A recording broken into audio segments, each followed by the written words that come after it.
Tasmania's southwest is a wild, rugged landscape. Its sharp mountain peaks house dense rainforests, and between these are vast plains bordered by impenetrable scrub. Its very nature is inhospitable, destitute of life and unforgiving. So why would the Governor of Tasmania request a 100-kilometre track to be cut right through the middle of it? Well, to understand this, you need to first understand the Governor. For this man was no ordinary governor. This man was Sir John Franklin, British Royal Navy officer and Arctic explorer. Prior to his governorship of Tasmania, or Van Diemen's Land as it was known then, Franklin had fought the French during the Battle of Trafalgar, the US in the Battle of New Orleans, and was also aboard the HMS Investigator, which circumnavigated Australia under the command of Captain Matthew Flinders.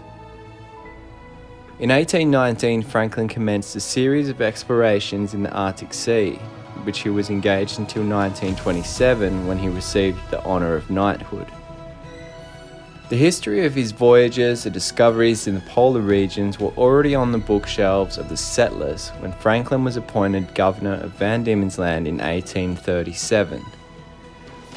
At a time when the mechanics of the colony was not yet seized from the strict ruling of Governor Arthur, Franklin's empathetic welcome to the colony was short-lived.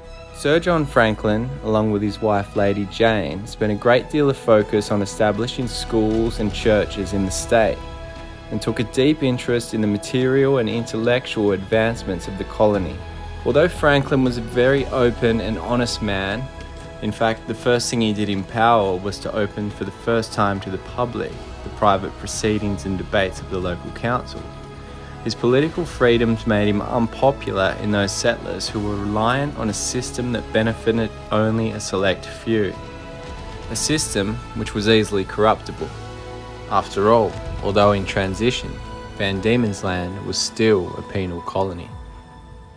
In May 1840, Sir John Franklin was told that the British government had abolished transportation in New South Wales and that in the future all convicts would be sent to Van Diemen's Land. Franklin's first thought was to reopen the Sarah Island penal settlement in Macquarie Harbour, which had been previously closed for 7 years. A road would be needed to access the island for consistent communication. As before, its treacherous path via weeks of sea and entrance of Hell's Gates made it so isolated it was essentially its own colony. Leading surveyor James Calder was appointed to mark and cut the path leading from the end of the Cart Road at Lake St Clair all the way to the Gordon River. He was instructed by Sir John to be as straight and level as possible, to follow the lines of natural drainage, to avoid swamps, and select judicious fords at the rivers. Calder recalls of his instructions, "Directly I got permission to take this track where I like, I stuck at nothing, but went straight ahead as a rhinoceros, well knowing that as no one except our old daredevil governor would ever travel it. I need be under no uneasiness whatever as to what public opinion would say of the business. In fact, the instructions for my guidance were read to me in a very liberal spirit, and deviated from whenever it suited me, which was about as much as 100 times a day, for as things turned out, it would have been madness to adhere to them." Along with 7 assigned convicts, Calder had cut the track in 2 years. Sir John Franklin's expedition set forth from Lake St Clair on the 2nd of April 1842. The party comprised of Sir John, Lady Jane Stewart Christina, a surgeon by the name of Joseph Milligan, James Calder, 51st Foot King's Own Light Infantry Mr Bagot, Corporal O'Boyle, 3 constables, and a dramatist by the name of David Byrne who recorded the entire journey in a title-published Narrative of the Overland Journey. These, along with 17 convicts, made up the entire party. The convicts' job not only to carry the walking party's supplies, but a snake-hating Lady Jane across the broken country in a palanquin. It was expected this journey would occupy 8 days, and provision camps were set out accordingly to accommodate rest and supply food. What resulted though was an absolutely epic tale lasting almost 3 times the estimated time frame, through which many features of the southwest were named. In 1953, 6 members from the Hobart Walking Club, led by Jack Thwaites, retraced roughly half the route.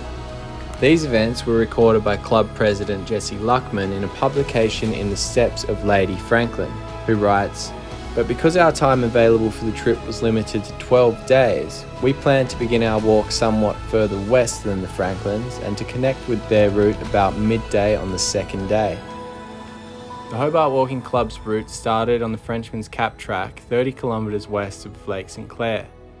It followed this down to the Loddon Plains, then climbed over the pass to Lightning Plains. From here they chose a route roughly parallel to the Franklins, traversing the Deception Range to avoid the densely forested valleys of the Acheron. After dropping down and crossing the Franklin, they then passed through a hydroelectric track to the Gordon River, all in all occupying 12 days of wearisome toils. After studying both Burns and Calder's recollections of the events, I've come to the realisation that while some of these features still remain, some are misplaced and some have been simply lost to time. You see, although they thought they did, the Hobart Walking Club never found Christmas Rock, in which Calder nicknamed after his party spent Christmas Eve sleeping underneath its overhanging front. And the Painters Plains, where Calder found artworks inside huts of the last uncaptured Aboriginals, have been lost to time. Sure, we have Artists Hill to commemorate them, but this hill has nothing to do with the historic plains which lie kilometres from it. And what about the view that Byrne attempts to describe atop of Fatigue Hill? It transcends the power of the most gifted pen, he writes. Mine is wholly incomplete to convey the faintest idea of the scene here that meets the traveller's gaze.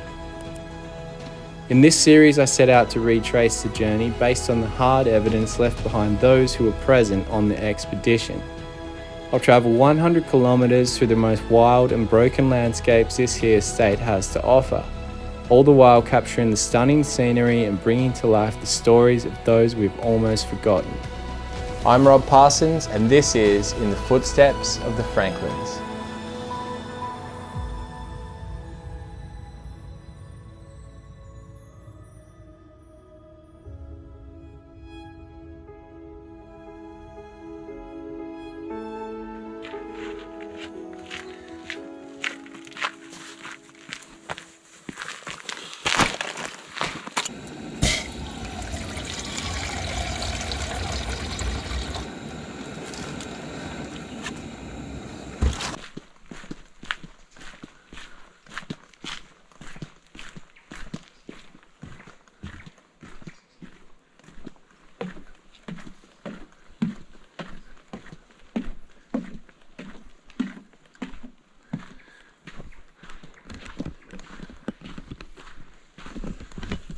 Well, this is it. I'm at Lake St Clair. Today's date is the 23rd of April 2022. And I'm about to embark on a 100 kilometre journey to the Gordon River. Look at this morning.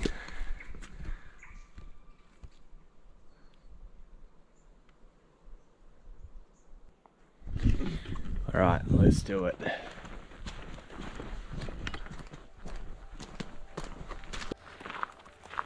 I veered off the road and onto some random button grass plain. My plan for the day was to walk southwest for approximately 15 kilometres, arriving at the Franklin's first provision camp, located at the foot of Mount King William.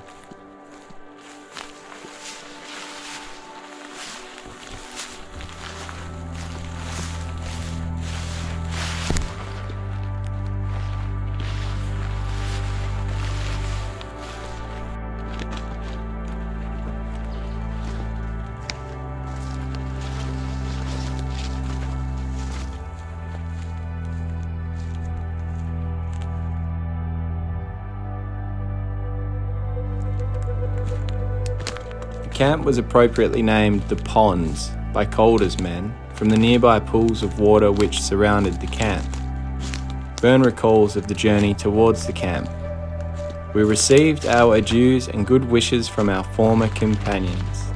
They, returning to the haunts of social man, we plunging deeper and deeper into the primeval solitudes. The main course by compass lay south by west across the prevailing stony rises and marshy plains.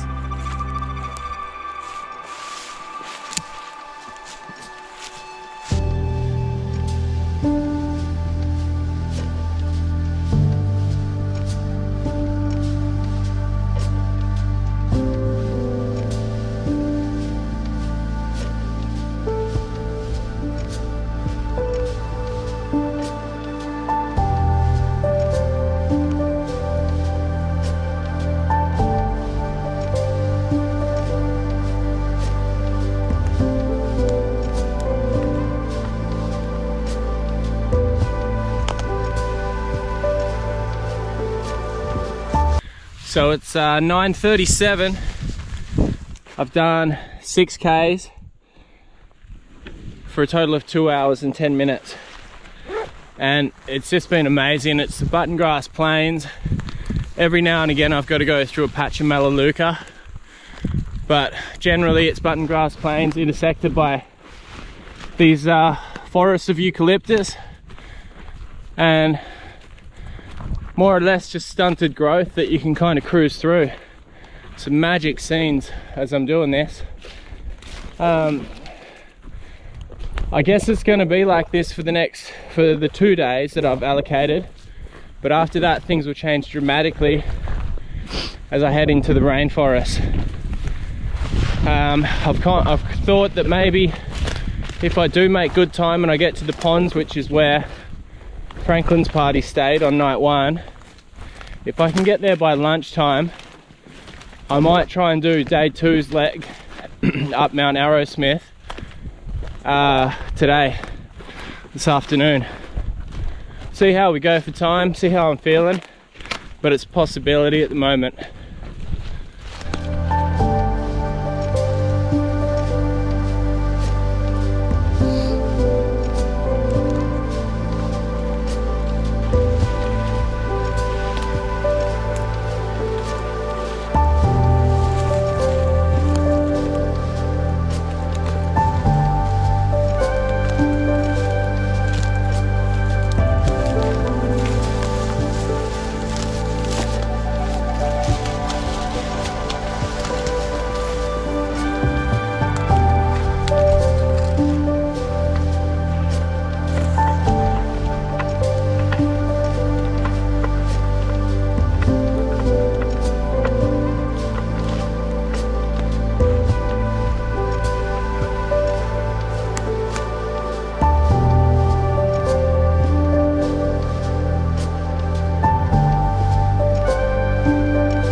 Time to hit the road again.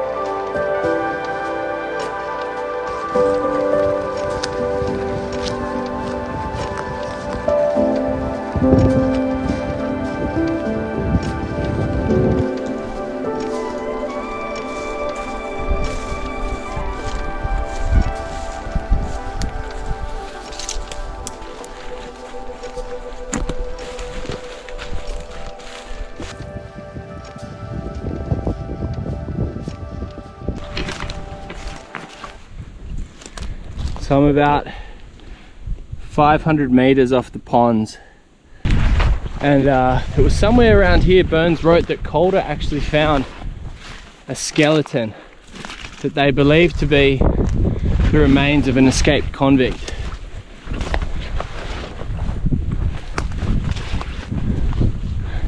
So if that pops up, I'll try not to crap my pants.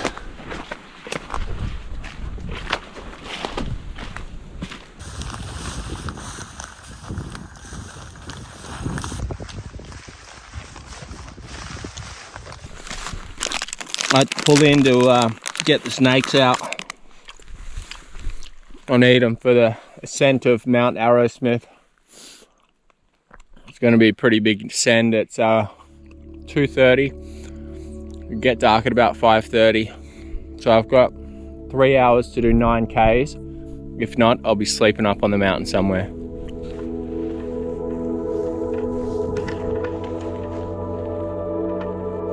Almost immediately after starting my ascent of Mount Arrowsmith, I came across a view which I had read about. The view was obtained over some plains named by Lady Jane Burns Plains, and Burn writes, having passed about 1.25 miles over these plains, the range of King William's Mount opens up into a variety of splendid dingles, vales and peaky promontories.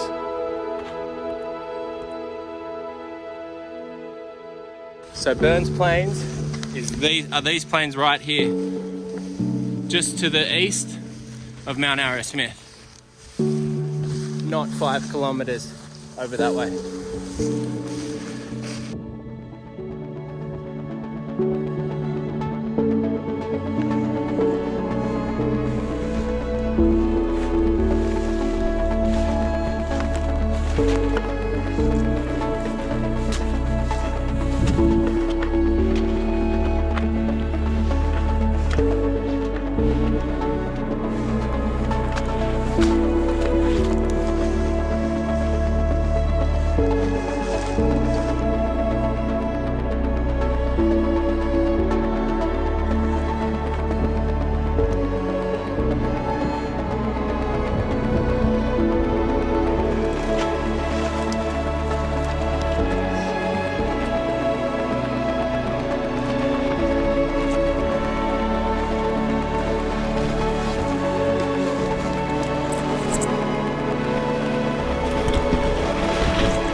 We've officially left the Dollarite country and are now in Quartz land.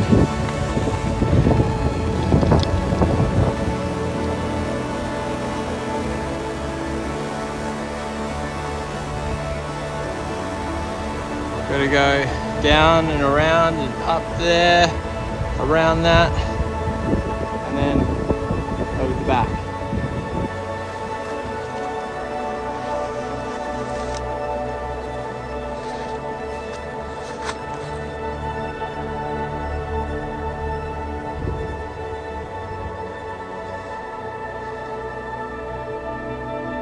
Lone Pandani. I didn't make it to Fatigue Hill, so I'm set up here on the plains. That's Fatigue Hill just up there, the little rocky outcrop that you can see. I was probably only about an hour off it. Like, I would have been able to make it, but it would have left me no time to set up camp before it got dark. So and another thing is, if I had gone up there now, I probably wouldn't have had any view. So I don't know if tomorrow will be any better. There's no guarantee on it, but it doesn't hurt for me to wait it out. It gives me another opportunity to see the actual view that was described, as opposed to just having a big misty cloud in your face, which is all I would have got tonight. So yeah, time to settle in here. It's cozy enough. I'm going to cook up some spag bowl and have a bit of a read about what we saw today. In case you're wondering why the hell my bag's so heavy, it's because of these. Good morning, guys. I've just woken up and I've got some exciting news, so I stuck my head out the tent just then. It's like 5:45, and I thought, oh, it sounds pretty still out there. Surely there's no rain or clouds, and the whole sky is just filled with stars. And I can see a little bit of the first light coming up over behind Mount Arrowsmith, which means one thing: the grand vista this morning is on. Actually, first I got to repair the hole in my pants before I do anything.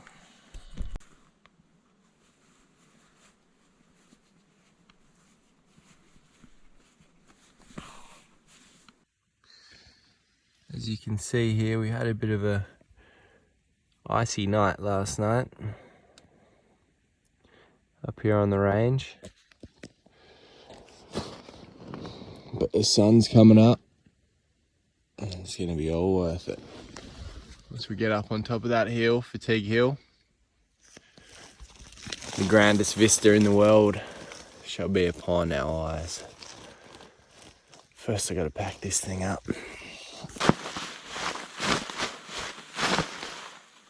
It's snowing.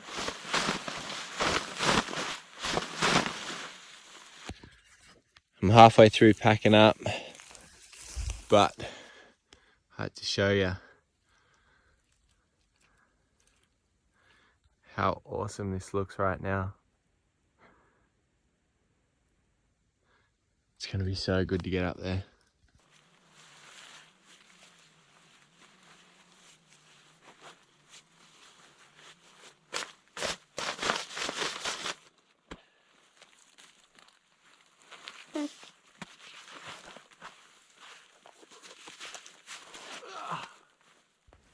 I was excited to reach the summit on this cloudless morning and compare notes with what Byrne had written on the view, reading, "It transcends the power of the most gifted pen.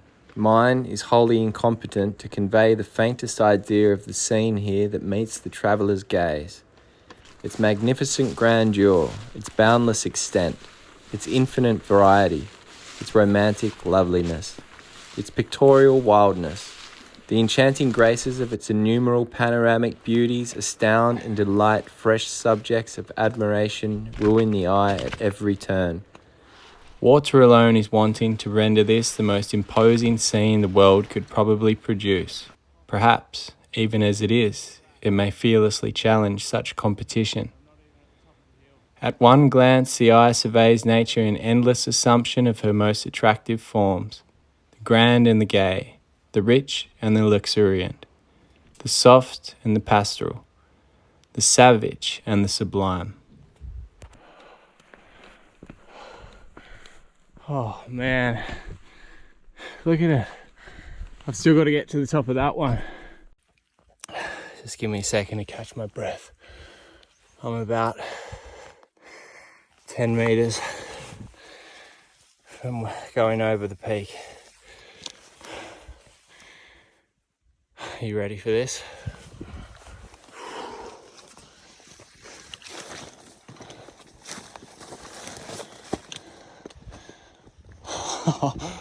Oh my God.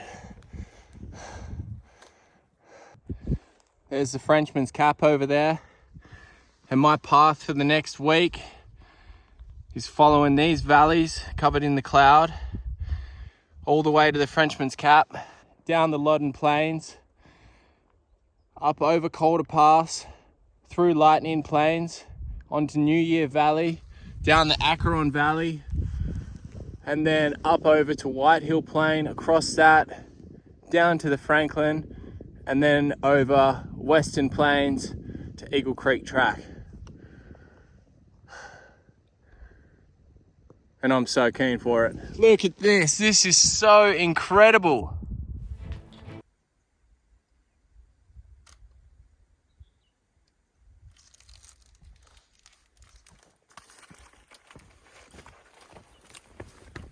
It's time for a dramatic change of vegetation. We're going to be saying goodbye to all of this stuff, the button grass shrub, and it's all forest now until I get to the Loddon Plains, which will be probably tomorrow. There is a small plain just on the side of this hill. In fact, that's probably it, right down there. It runs for about a kilometre up alongside the Franklin, and that's called Wombat Glen. And it was down there that the party had their day 2 camp. And somewhere in the vicinity down there, Calder found some items in a tree stump. There was a pea jacket, a hamlet, and a couple of other things, and they were from convicts who'd escaped from Macquarie Harbour.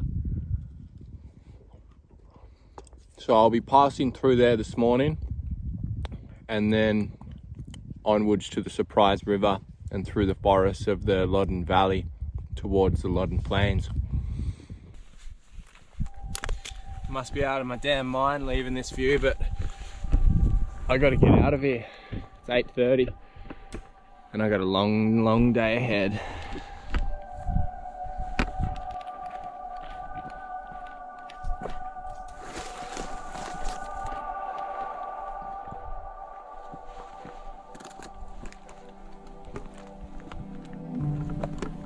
So I'm just making my way slowly down the hill, and I stopped to have a bit of a breather, and I could smell this overpowering lemon smell.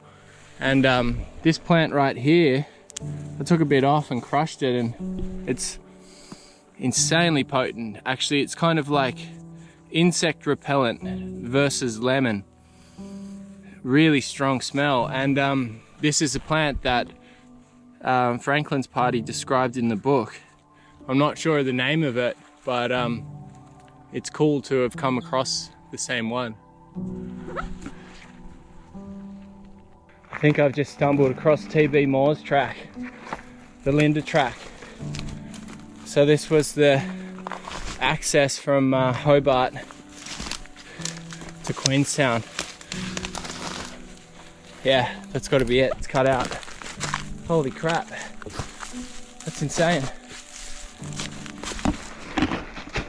Look at it. Wow. Well, I guess I'll follow this, and hopefully the scrub's not too bad. I mean, the reason that it's still here in this condition is because of the forest is open, and it's allowed for the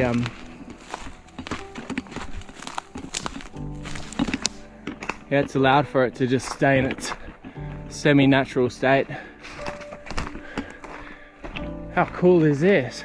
Walking along the Linda track.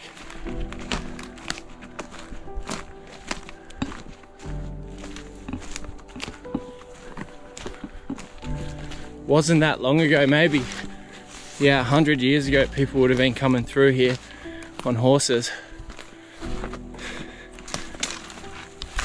I think it actually finished at Heemskirk, where the tin fields were. But yeah, there's still a part of it left. Unreal.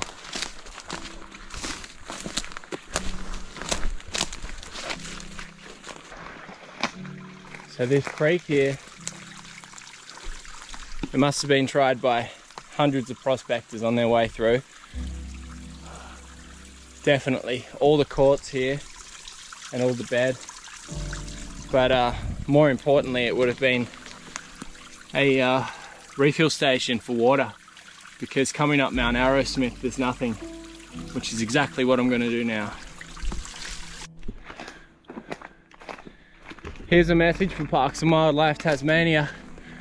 Instead of spending millions of dollars on these commercialised visitor centres that literally no one wants in our state, why don't you just hire someone with an electric chainsaw that can come out here and clean up a piece of history. I'll draft up a couple of signs, fill them in, and then people could literally off the highway walk up to Calder's Lookout in like an hour and a half or so. I don't know, it's just a thought. It's sitting out here. All the cutouts are done.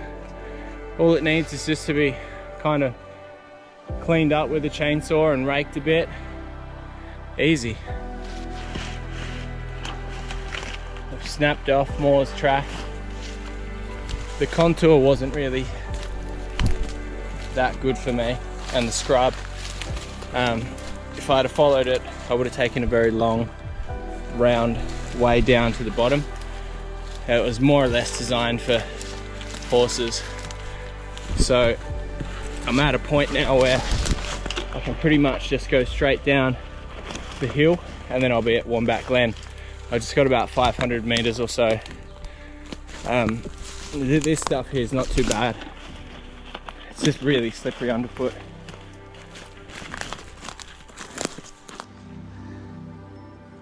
Give me a worse combination. Bowra and spider webs. Not fun. It's gotten ridiculously thick through here. You can see the light though from the plains.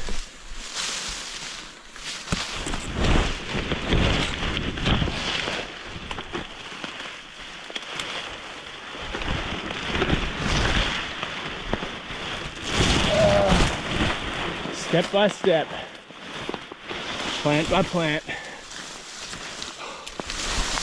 getting it done.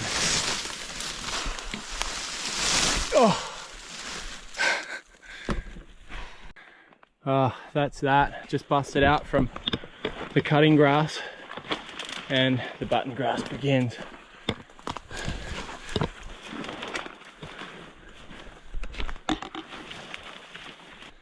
Sometimes you just got to stop and dry out for a second and have a breather. It's beautiful country through here. Back when they would have walked it, this would have all been just like a grassy field, because Aboriginal fire farming was only just basically stopped. I think a couple of years earlier, George Robinson came through and collected most of the Aborigines and took them to Flinders. I crossed over the Wombat Glen and began making my way to the Surprise River, which I would shortly cross and begin my leg to the Painters Plains. Now, on the topic of the Painters Plains, I must inform you of its historic importance and why I believe it is where it is. Painters Plains were named by Calder, who while cutting the track through here came across 2 bark Aboriginal huts, and inside the huts he found artworks. Calder describes the drawings as 2 men spearing what appeared to be a kangaroo, along with an emu and a dog, which I can only imagine was a thylacine. Calder wrote, "The place, after the contemplation of these unique designs, was henceforward styled Painters Plains, a name which I hope future travellers have the good sense to recognise it by." When looking to locate the plains, I first followed Burns' lead from Surprise River, which he recorded crossing at 9:30 AM, then following the banks of the Franklin they turned southwest, passing through Stringy Bark Forest at 9:52 and Myrtle Forest at 10:10 before arriving at the plains at 10:20. Another clue is that Calder writes the plains are bounded on the right hand by high hills of impure quartz. You see this hill over here, Artist Hill, this is in memory of the Aboriginals whose artwork was found. But the party never crossed the Franklin in its upper reaches, and this hill is miles away from the real plains. This plain right here ticks all 3 boxes. Firstly, it passes through the direction the party was headed to the Loddon Plains. Second, it has the high hill of quartz on the right. And third, the vegetation between the plains and Surprise River is Nordophagus or myrtle and Eucalyptus delegatensis or stringy bark.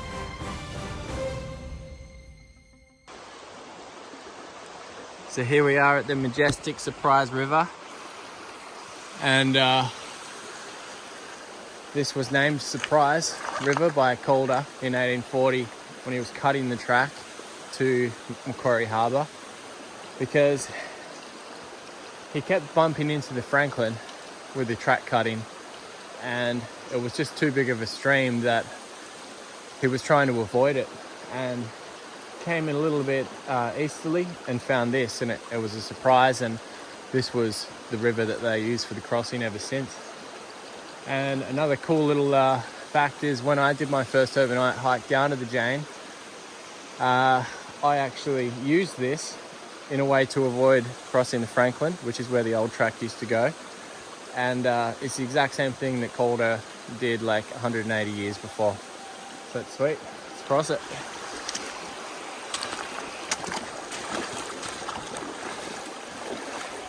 It's very low today. I've seen this river in flood, and it's been all the way up to that log, which is enough to absolutely send you down to Macquarie Harbour faster than you can scream, "Please save me." So this part of the forest I'm quite familiar with. Every Jane trip I've ever done, I've used this part of the forest.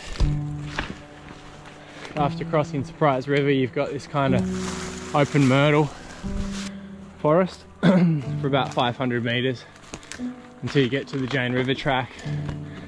Now, I'm not going to be using the Jane River track today because that heads around this hill more or less south, and I want to head southwest towards Painters Plains.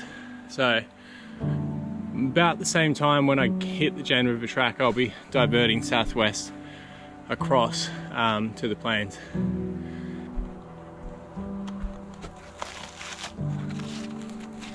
So this tree here is a stringy bark, which is a great sign because Byrne described going through stringy bark, then myrtle, then stringy bark to the Painters Plains. So we've already got couple of stringy barks popping up. Definitely on the right path. We've got heaps of myrtles have been going past, and then we've also got the stringy bark over here.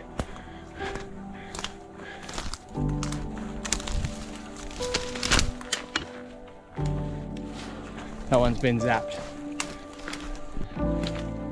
This is how quickly it changes from forest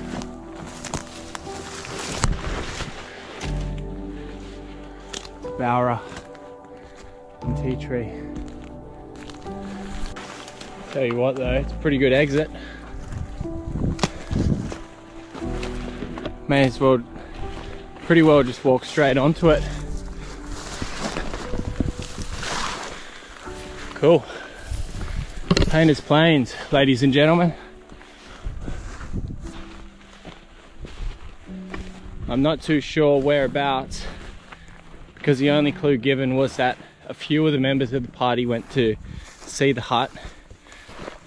But somewhere around here, the two Aboriginal bark huts were.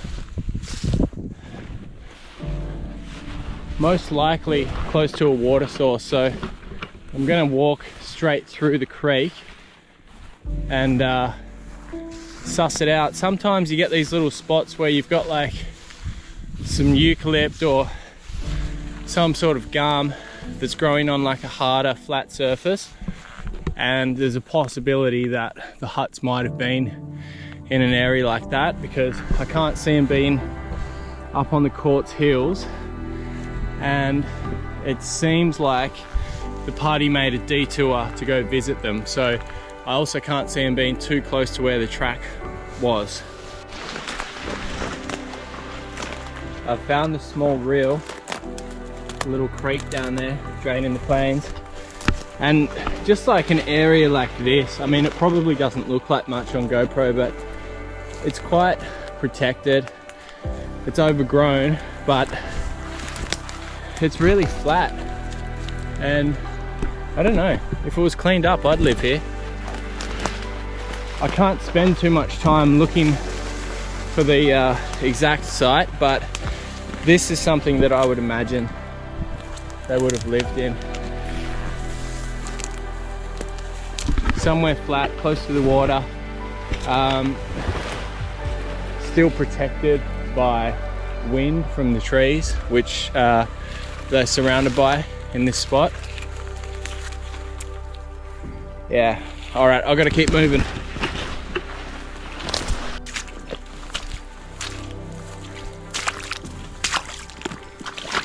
Oh my goodness.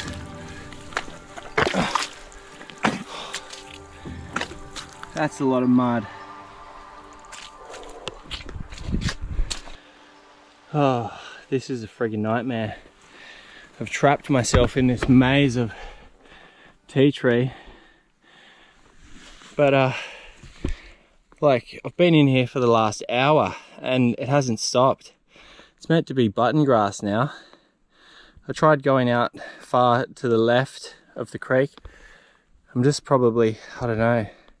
I know the blue line is probably the worst of it, but I'm not even sure if anything on my left-hand side is in fact open, because I never checked it on the satellite phone, on the satellite image. So that's my predicted line. I would have checked that with the satellite, so I'm just going to bash over to that. I think in the long run it'll be faster than this. This is absolute hell right here. I made it out. It's not that clear out here, but it must have been the clearest path, and that's why I decided to put that line through when I was looking at the satellite images. Oh, so the game plan now that I've passed through Painters Plains is to make my way to the Loddon Valley. So I'm going to be going the old route, which is a few kilometers east of the new route that everyone else takes. And I don't know if I'll make the plains today or if I'll have to wait till tomorrow. Ouch. Just tore out half my hair. Oh, the joys of bush bashing. So I haven't got much time left in the afternoon. It's 3:30. I probably need to have camp set up by 5:30. The plan was to ascend from Painters Plains up through Myrtle Forest, through a pass up there, then drop into part of the Loddon Plains. They're not the real Loddon Plains, but it's like a subsection that no one has ever seen except for a couple of explorers. From there, I've got to go through the Loddon River, and then I'm onto the real Loddon Plains that the Frenchman's Cap is on. The Frenchman's Cap track is on. Today, what I'm thinking is ascend up here and maybe set up camp at Barbara Creek, or maybe, if I've got time, push on to this little tributary of the Loddon River. Yeah, the scrub is not good, but I'm just gonna follow any open patches that I can and make corrections for them when I get higher up on the hill, and hopefully it thins out. My first real myrtle. Hopefully that's a sign of things to come. Looks pretty good. Man ferns, open forest. I like it. 300 meters to go where my suggested line hits Barbara Creek, and I'm pretty sure that's going to be Myrtle Forest. It's nothing like an entree of Bower before dinner. Almost there. I've got about 150 meters to go into the creek, and then camp time. Please change vegetation. It looks like this is camp for the night. I haven't found the water, so I'm just leaving that there, and I'll go for a walk through this, see if I can locate it. If not, find a better camp spot, but I'm out of sunlight. I need somewhere to pull up. If I don't find water, I've got probably just enough to get me out of trouble. There's a leader there. but there should be a creek, and I don't think that that's the creek there, although it might have dried up. Yeah, I'm not seeing or hearing any creek, and I can't really stray too far from camp, so that sucks. Just been sitting here staring at this map for about half an hour. I'm trying to figure out if I've got time to do this. The thing is, I just got a weather forecast update, and today's Sunday, and the next 4 days are fine. But Friday is going to be 15 to 25 mil, and Saturday's 15 to 25 mil. I'm just trying to figure out whereabouts I'll be. Like, I'm positive that tomorrow I'll come down off Barbara Creek onto the Loddon Plains here, through the Loddon River, and then follow the Loddon Plains down to Detention Corner. I reckon I can do that tomorrow.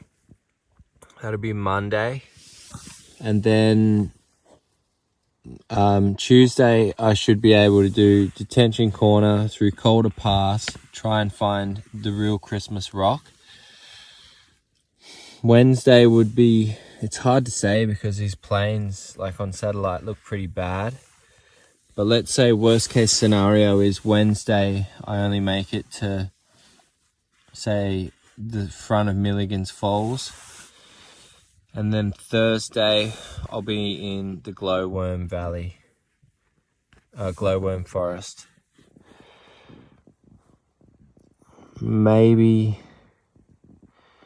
it's fine. I'll be climbing out of the Glowworm Forest, and we're following that down the Acheron River in the rain, coming up through White Hill Plain in the rain, following that up through here and then down to Calder Ferry in the rain, and then who knows. But from there I've only got to get to Western Plains and then south onto Eagle Creek Track somewhere down here, home to Expectation Reach. Or I can sit out a day. That's a possibility as well. I'll just have a day where I don't do anything. It's really hard because we're going into winter now, and I really wanted to have this trip done to go in there, and I've been so busy with weddings and stuff that I haven't been able to get like a good window. So I don't want to give this up, but I also don't want to be selfish about it and like, yeah, push myself beyond my limits.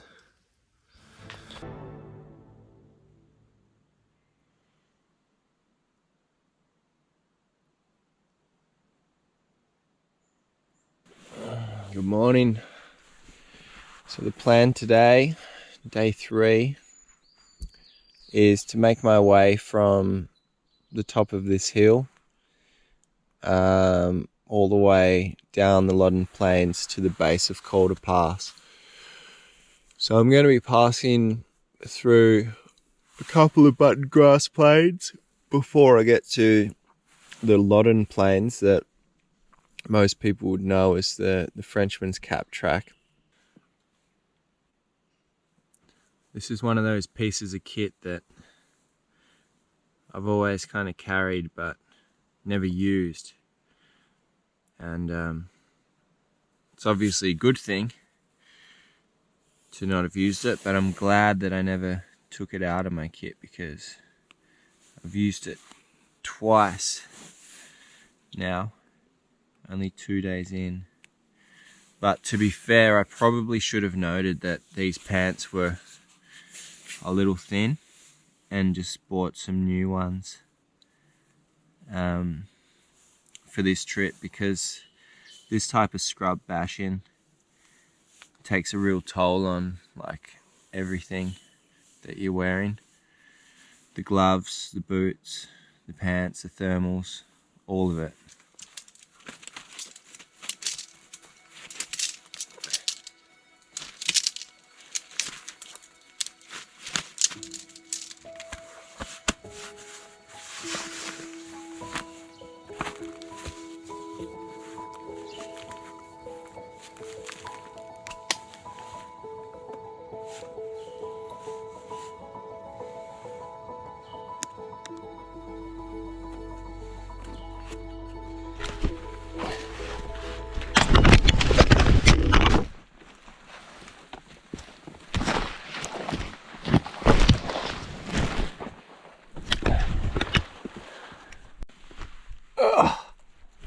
It's about the only spot I could get satellite phone coverage.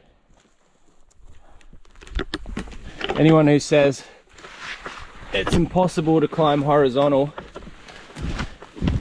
here's some proof for you.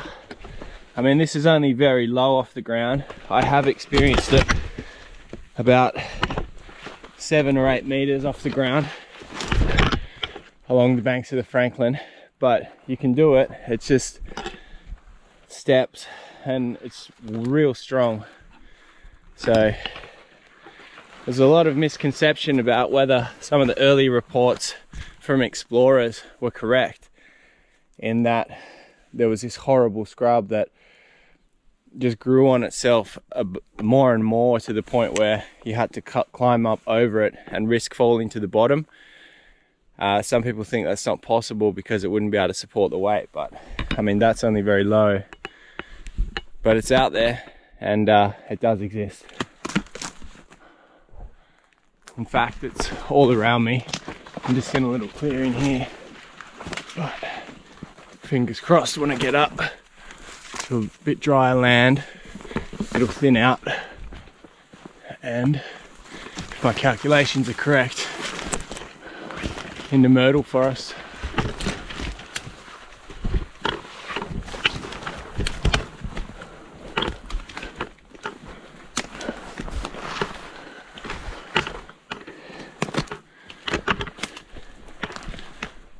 Here's another fine example. I'm at least 2.5, maybe 3 meters off the ground, climbing up over horizontal.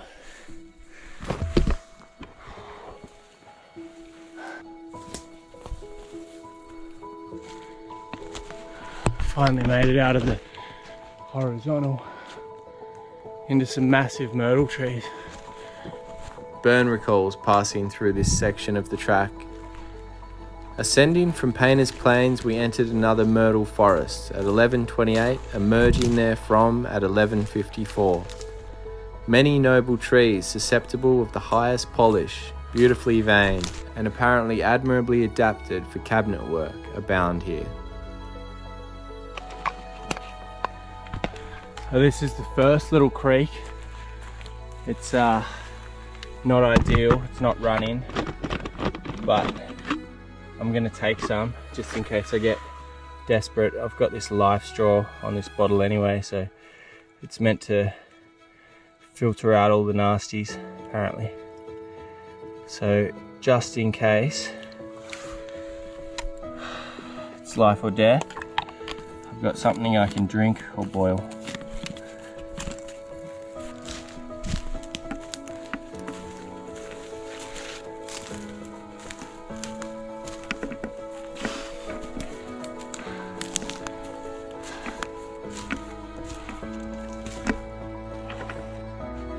Found another piece of striking resemblance to a track.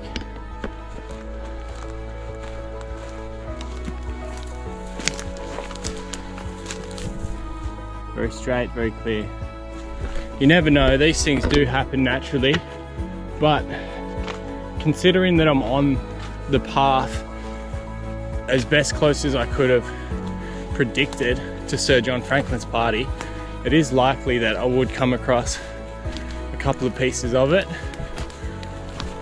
And I think that's happened. That's where I've made my way up this kind of little cliff face, and pretty soon I think the Frenchman's Cap's going to come into view. Just up here.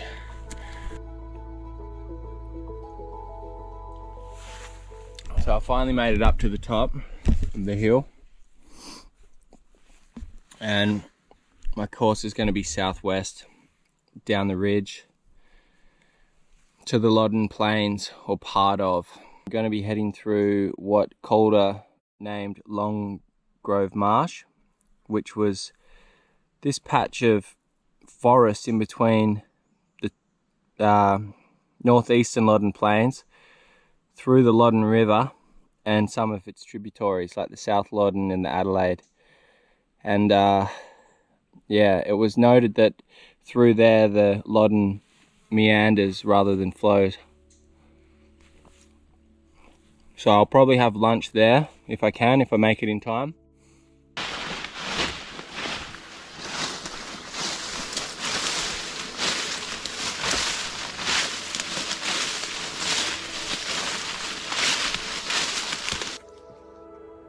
There's my first look at the Frenchman's. You can just see it. And I'm in the thick of bower and cutting grass.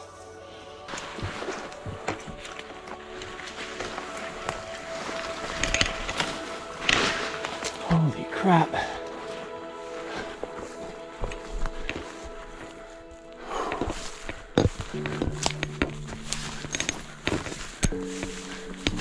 Get a load of that view. Wow. Wow. That is the Frenchman's Cap. And I'm having a drink.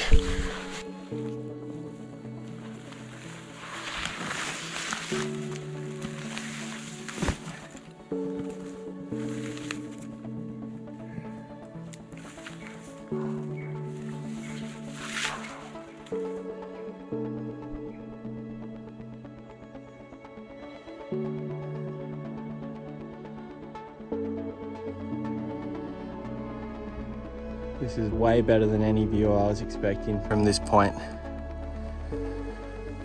It all adds up with the course they would have taken. They must have come down this spur with the button grass and then down onto the Loddon Plains, through the Loddon River, and then through those Loddon Plains southwards.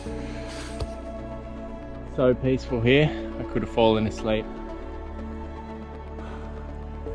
It's moments like this that I've just got to take in, because there's so many hardships on these type of journeys that you need the good to balance it out, and this is one of those times. Now back into it.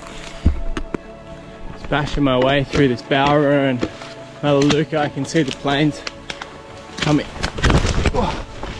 coming into view. They're only 50 meters or so away. Good spot for a sit. That was a hectic traverse.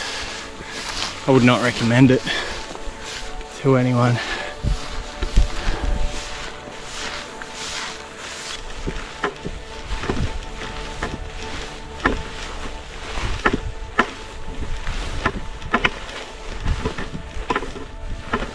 So I'm just catching my breath. I've just hammered across the plains.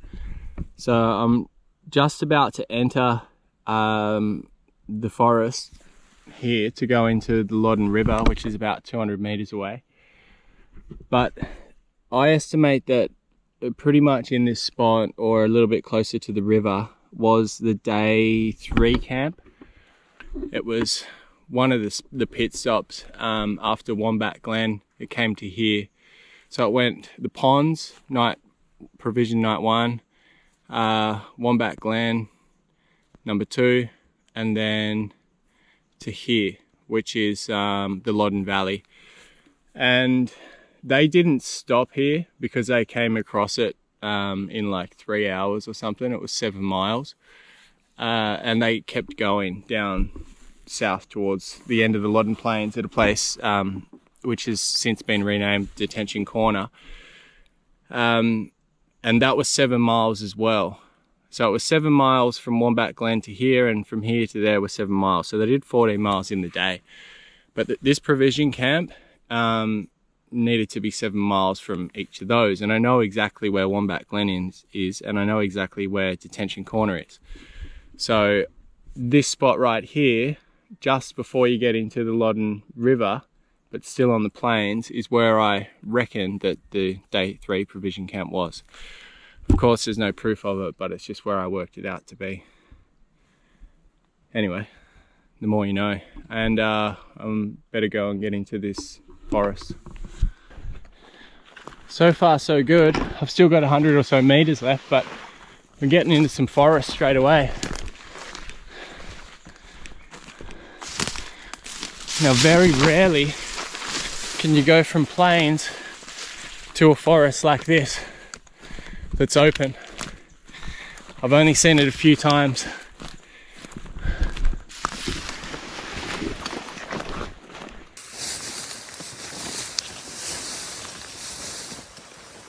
That'd be the Loddon River.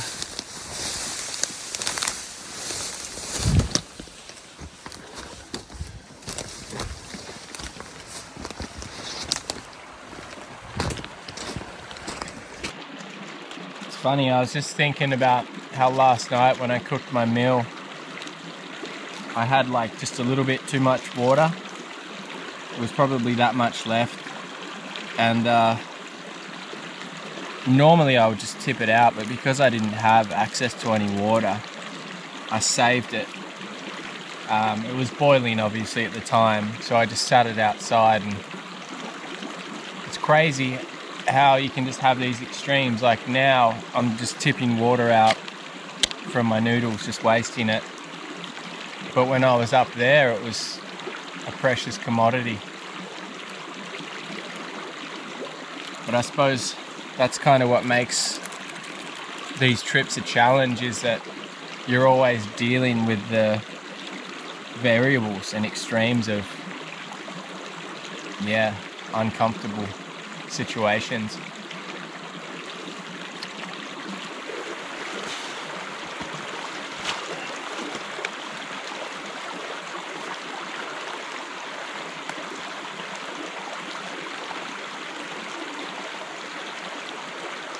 Crossing these little dried up creek beds is one of my favorite things to look for footprints. You can see, I think that's either a wombat or probably a Tassie devil. They're quite small and close together. You got a wallaby there. One day I'll check one and there'll be 5 digits and they'll be big, and that will be when we rediscover the Tassie tiger. Get a load of this forest through here. This is so magical. It's just grassy. Oh, mushrooms. It's heaven. If I was a Tassie tiger, this is where I would live.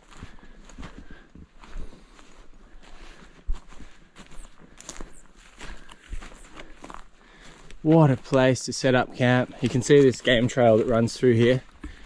It obviously gets a lot of traffic.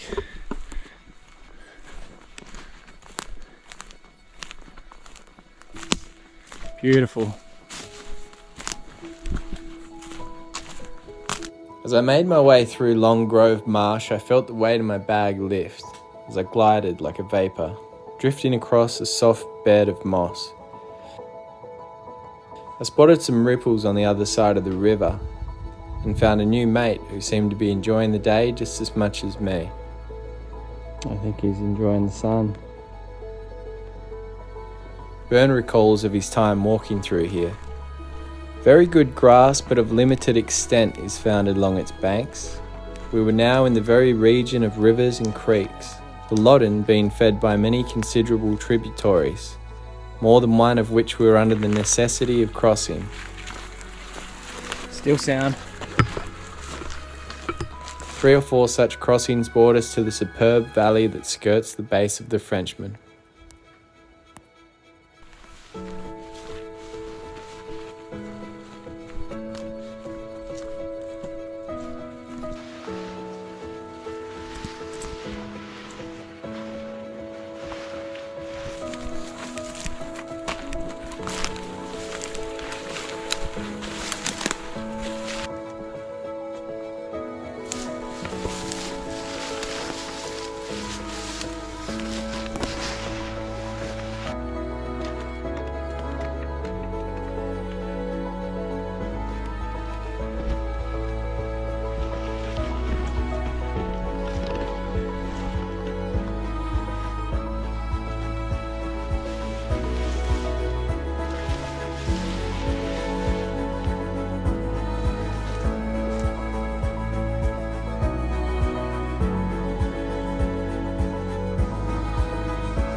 Just over there.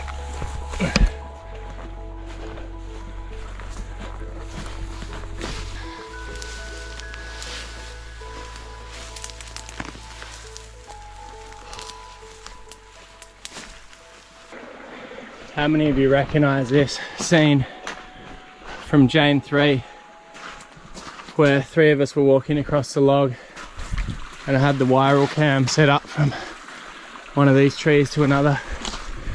Pretty awesome little memory.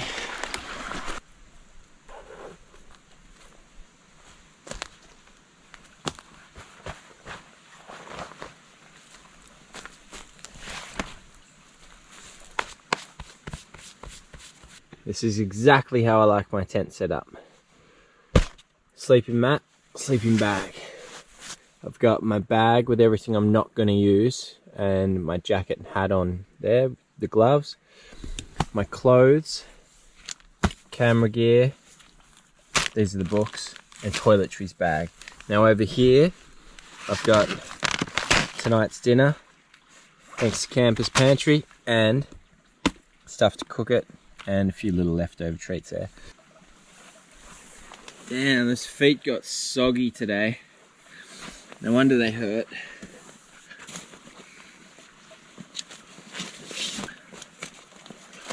But I'm feeling alright, surprisingly, considering what I've been through.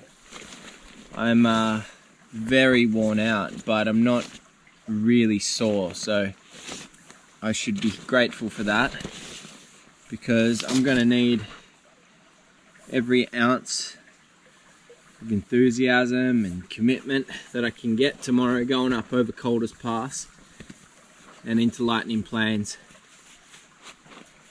And I'm hoping that I can find the Christmas rock.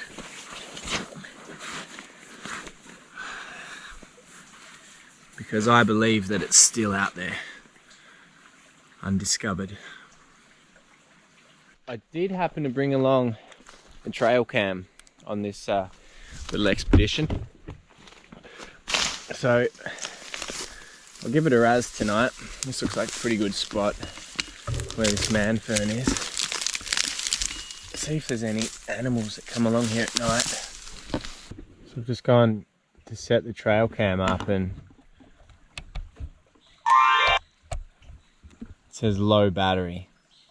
I've like literally used it twice on 2 trips. So I'm lugging this big heavy heap of crap around for nothing.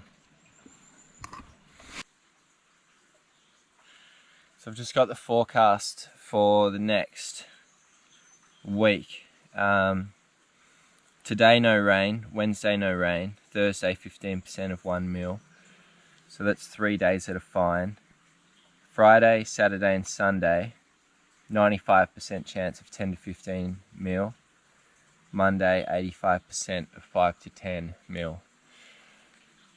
So 3 fine days and 4 rainy days.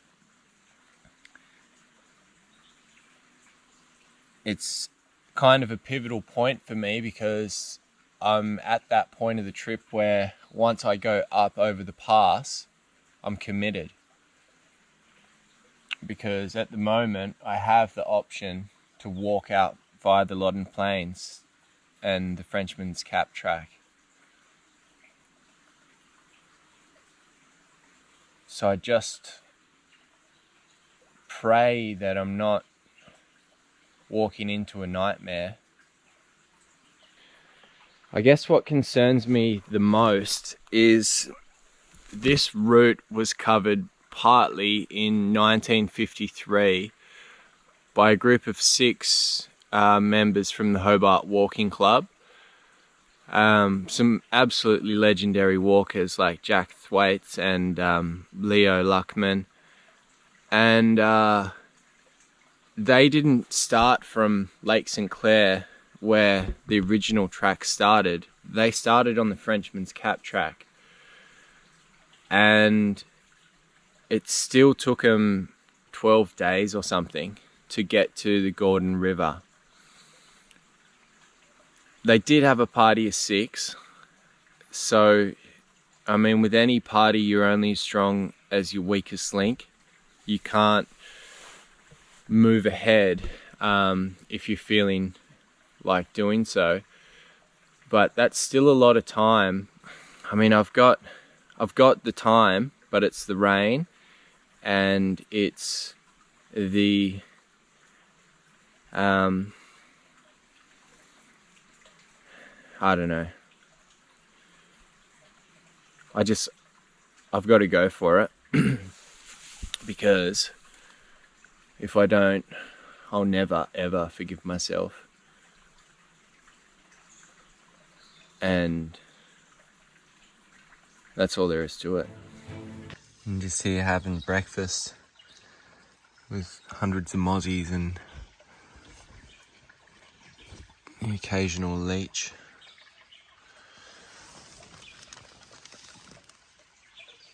You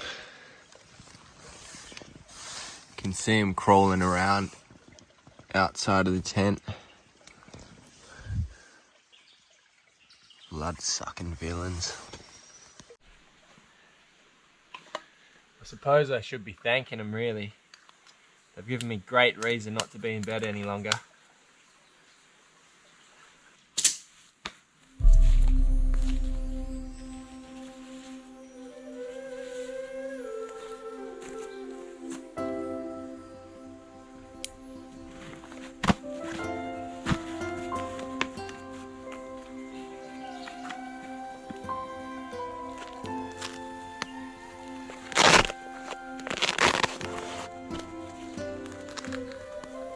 The time had come, the point of no return.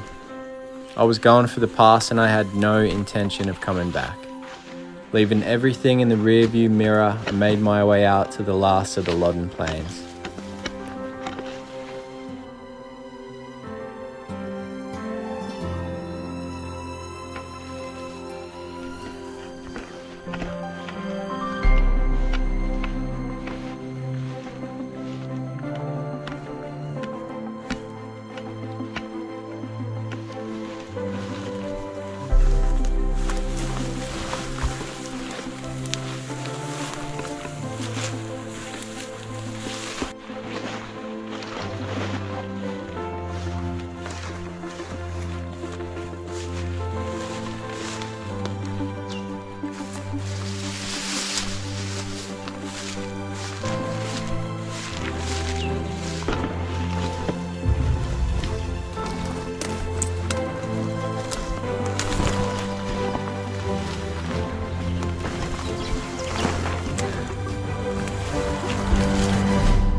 At the end of the plains, I reached Detention Corner, where Sir John Franklin's party was held up for a week, unable to proceed further owing to endless rain, sleet and snow.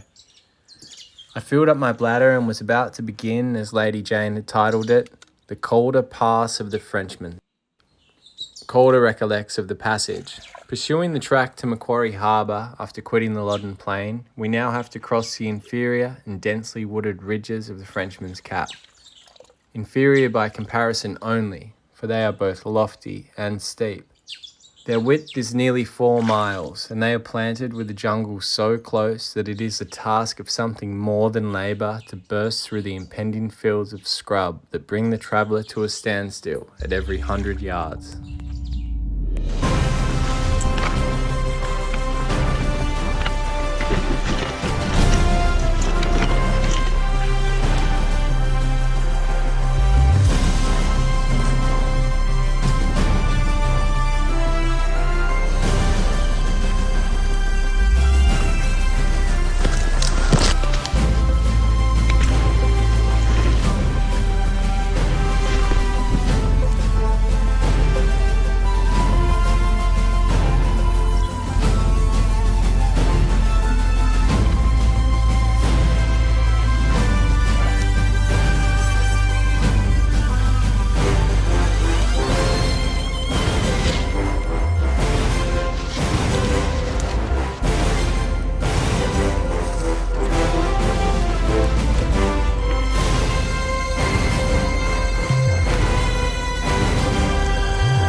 I'm at the top of Calder's Pass.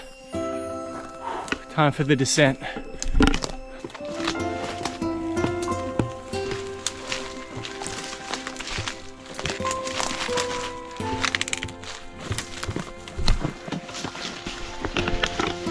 Descending down, descending through bower and cutting grass.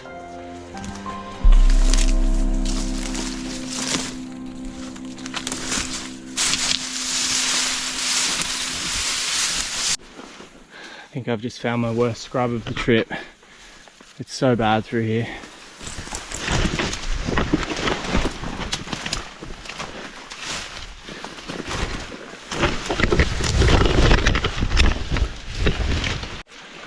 Can't catch a break here. It's just so hairy.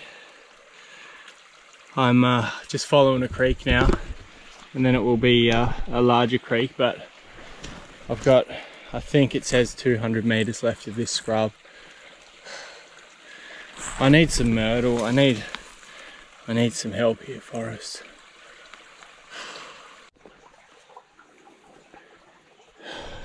Today's really pushing me to the limits. I've been able to catch a break for like an hour and a half. Being in this creek is like the best I've got. I'm struggling.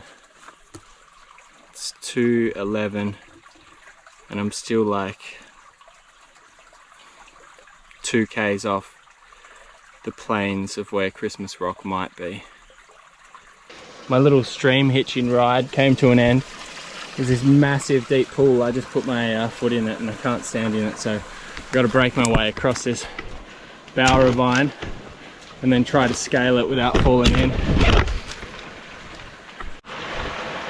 So I made that and it just continues. It really continues. Crap. That's a friggin' waterfall. Seriously, like how the hell am I gonna get down from here?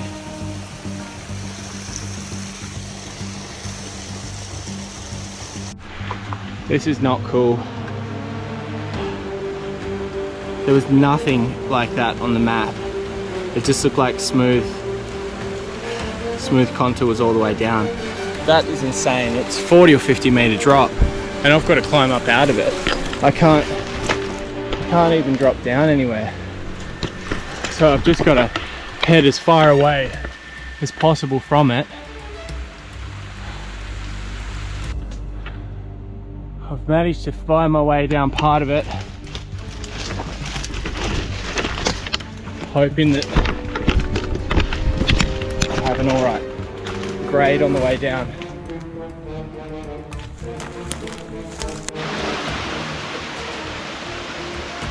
This is basically turned into canyoning. I can't get down there because it's too deep.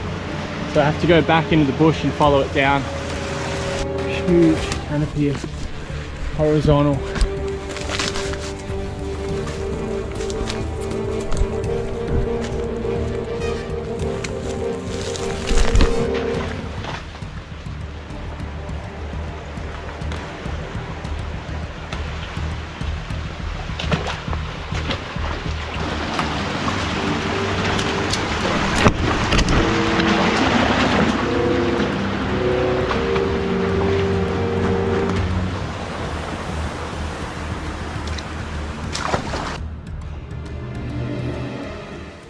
I'm out of it.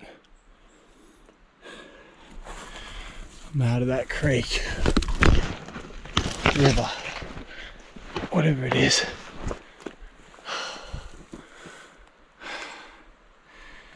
Today's been so hard. Probably my hardest day in the bush, I reckon. Scrub, like heavy scrub everywhere, and then the cliffs. I'm still not out of it. I have hit some myrtle forest though, which is a blessing. Still walking down, and I've just come across my first humans of the trip, which is pretty cool. That's a good sign that there might be some nice open forest down where it's flat. This is it for me. Oh, it's time to get out of these damn clothes, get this pack off. Hopefully that is flat enough.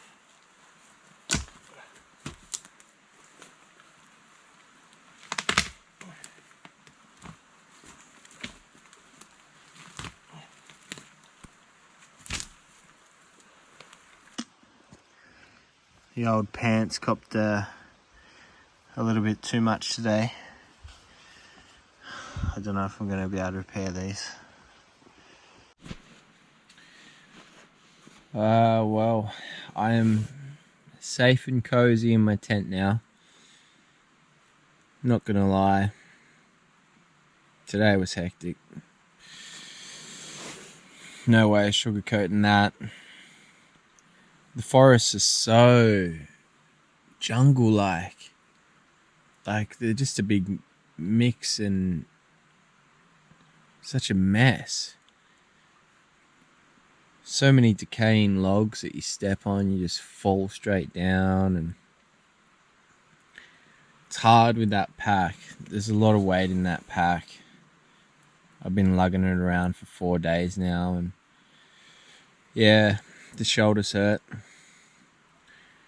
But having said that, I think 1 day ahead of my itinerary, which was to be here by day 5. Although I haven't found Christmas Rock either. So what's the big deal with this Christmas Rock, you're asking? Christmas Rock is a feature that was visited by the Franklin's expedition. It was named Christmas Rock after Calder's party, while cutting the track, spent the night huddled underneath its overhang on Christmas Eve. Calder recalls, "Late on the night in question, we were startled from heavy sleep we were in by the most awful and long-continued thunderstorm I was ever the witness of. It was quite impossible to sleep amid such a discharge of fireworks, which, knocked up as we were, we all turned out to have a look at. As we were watching the storm from the top of the rock where we were perched, we were witness of a scene of very unusual occurrence, namely, the kindling of fire by lightning. This remarkable circumstance gave name to the plain we were camped on, that is, Lightning Plain. For almost 70 years, most people have believed Christmas Rock to be this rock here, which the Hobart Walking Club found in 1953. This rock is a limestone outcrop. It is located approximately 7 kilometres from Calder's Pass at the head of New Year Valley. In 1982, geomorphologist Chris Sharpless published a report on the area where he wrote that by obtaining access to the plains by virtually the same route as the Franklins, he had mapped the area and found Christmas Rock to be in the western side of the plains, right where Hobart Walking Club had visited. Sharpless, who also had a copy of Burns' account of the expedition, goes on to say that it is of perverse interest for two details of karst features. He writes, "Firstly, Burns' account implies that Christmas Rock is located on the eastern end of Lightning Plains. However, only small outcrops are to be seen in the latter area, none of which were seen to have notable overhangs." He also writes it was mapped in 1962 as Christmas Rock by another party. But that doesn't make sense, and I'll go on to explain why. I do believe that it is somewhere around this area, because Byrne described that he walked from the top of the scrubby ridge, which was just up near Calder Pass, in 28 minutes through the forest to Christmas Rock, which was at the verge of the plains. So Christmas Rock is only maximum 1.5 kilometers from the scrubby ridge. There's a few other clues as well which lead me to believe that it's around here. Is that Calder said it was made of quartz, so the Frenchman's Cap is made of quartz. He was of the opinion that it maybe fell from the cap and was, he said, as firmly rooted in the ground as the mountain itself, the mountain of which it fell from, or something like that. I can't remember exactly word for word. I'll be walking through, I'll keep my eyes peeled, and if I come across it, I come across it, and if not, that's tough luck.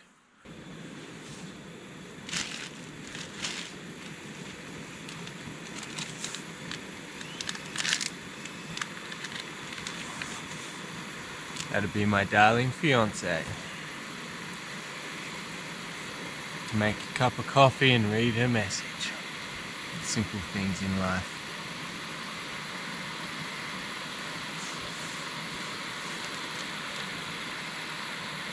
Oh, 2 messages.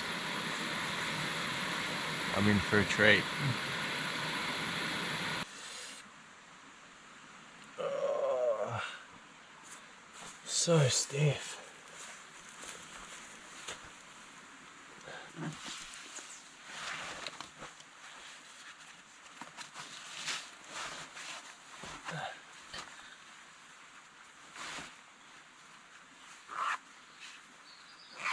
I'm just passing in between the river over there and these huge hills of Bowra.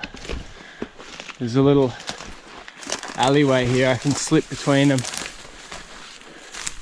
And I've just come across this big quartz piece. Even though this would say that it's limestone country from here south and across to Deception Range, but you can still get quartz. So I seriously believe that Christmas Rock is sitting hidden somewhere in these plains. Well, I've just come down the hill. I'm on the Lightning Plains now, the very northeastern corner. So it looks like I blew my shot on Christmas Rock, but what can you do? You can't see like for any great amount of distance. I have come across this view though, which is pretty specky. I'll pull the phone out.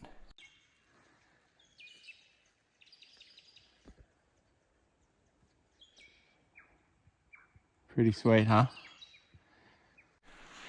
It looks like I'm not the only person to use this. You can see there's a footprint, and also the step here, which is exactly where you would put your weight if you were trying to cross over to this clearer part. So someone has come through here, but you never know when. I can tell you exactly when it was. It was December 2021 by Mr. Richard Fairfam on his way to a pack rafting trip down the Upper Jane. Just days after I had returned from this trip, he uploaded a photo album from his December trip, in where he wrote that after a hard slog over the Calder's Pass, he reached the northeastern floor of Lightning Plains. Here he spotted something that took his interest. He writes, "Fairly inexplicably, there was this huge, almost spherical grey boulder of limestone sitting on its lonesome beside a small creek at the foot of the ridge." Now, I haven't been back personally to investigate it, but I'm 99% sure that what Richard has found is in fact Christmas rock. Most likely it's impure quartz, grey, really rich in iron. The timing of his posting of this trip is just uncanny. Also, this is no word of a lie, when I was within a stone's throw of the location, I had made this recording. Same birds as the day that Levi and I found Stannard's grave. They were hovering over the grove, and I hypnotically wound my way up the little spur and found it. Anyway, I don't know anything about birds or what type they are. Beautiful though, there's so many of them here.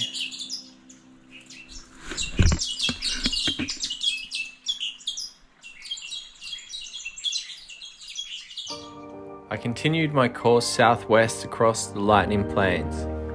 The victory of rediscovering Christmas rock was not set out for me, but a valuable lesson learned.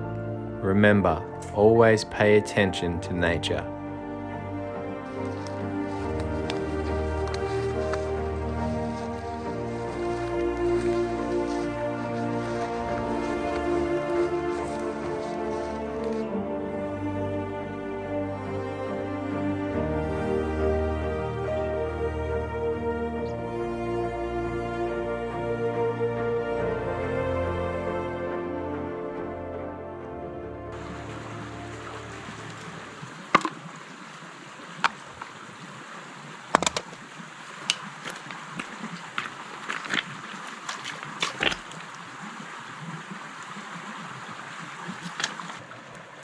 Can you believe I've had this canister for the whole trip? It's nearly empty, but I've been using it for 5 days. Well, and a prospecting trip actually. So 6 or 7. That's unreal. I bought 3 spare ones, which I'll probably never use here.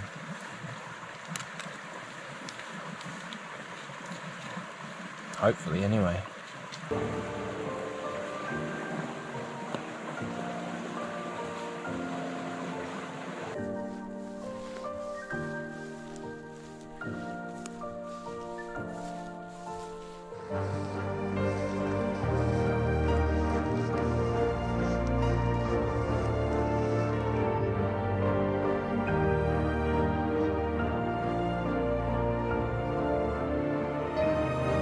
Ever seen a view like this?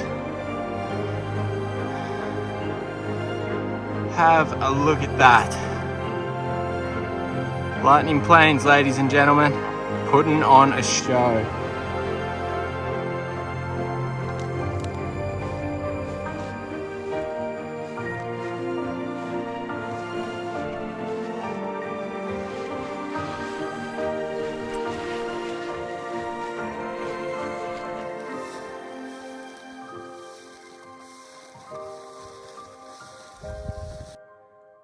There's Milligan's Falls over there, coming down from the top.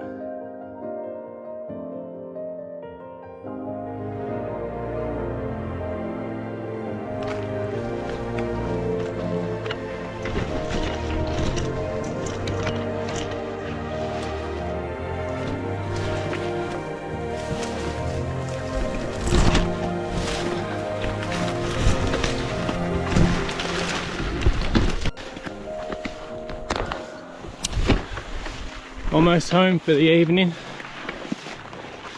Got about 300 meters to go.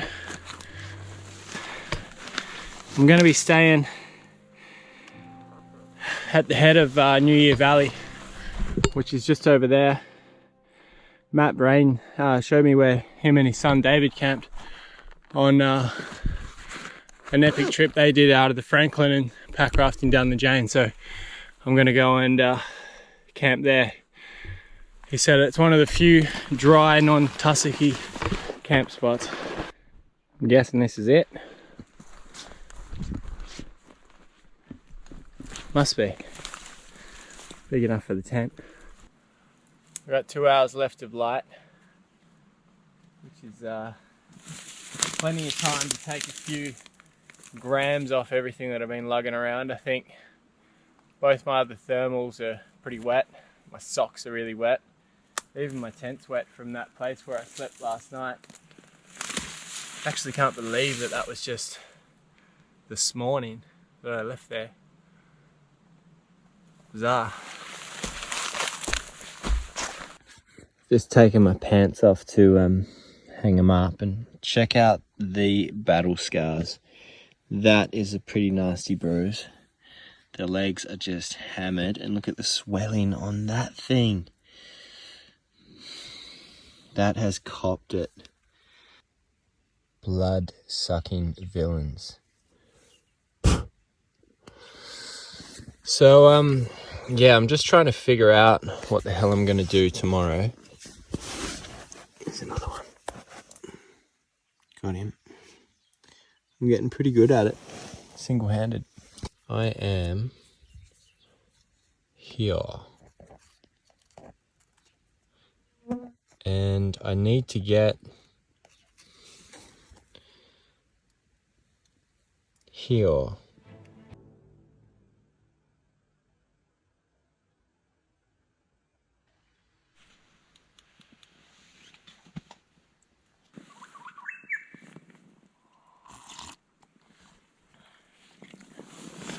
Morning. So I've just been sent the forecast for the next few days, and it's not looking good. Today is the last fine day, as we knew. Every single day after today, it's basically going to be raining pretty solid, with Saturday the worst of it. So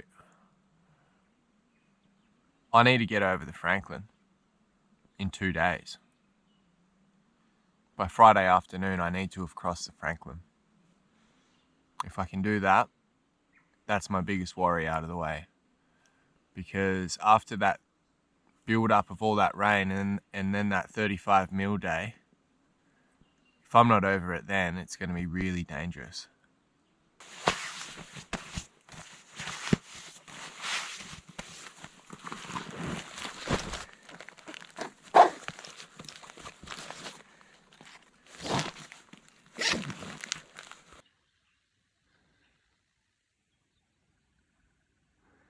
Beautiful sunrise. It's 7:30 and I'm out of here. Thanks for the epic camp spot, Matt. But it's time to make tracks and head out here a little bit to the east, and then the due course is going to be south, more or less for the next 10 Ks.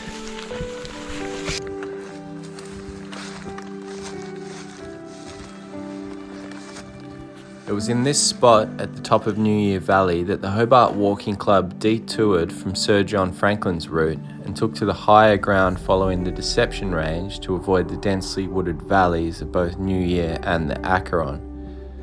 I had no idea what to expect walking into these old, overgrown valleys. But as the saying goes, what's new?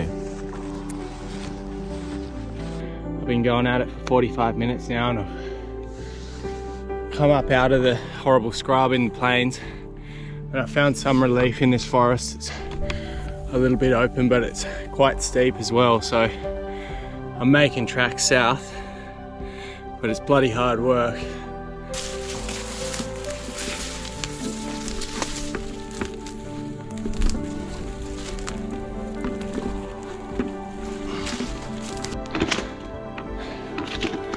Man ferns, always a good sign.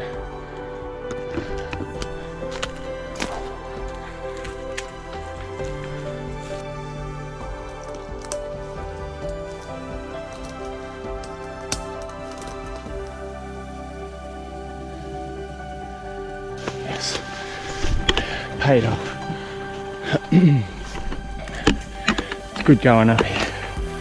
Man ferns, open forest.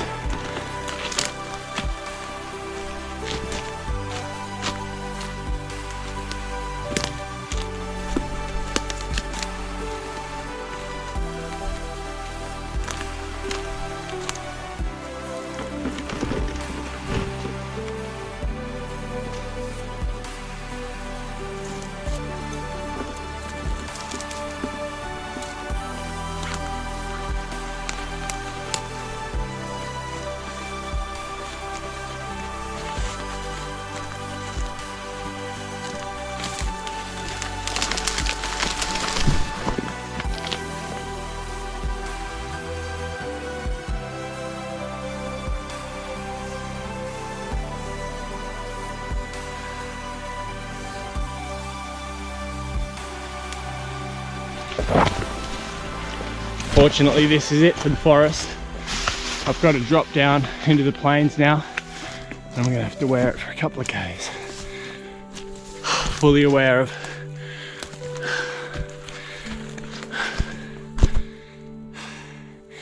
their intention to just bring me to a complete halt. It's gonna be a really testing few hours now to get through New Year Valley.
I'm cutting across one of the plains, and look how high the Bowra is. I'm just making this little tunnel through it at the bottom.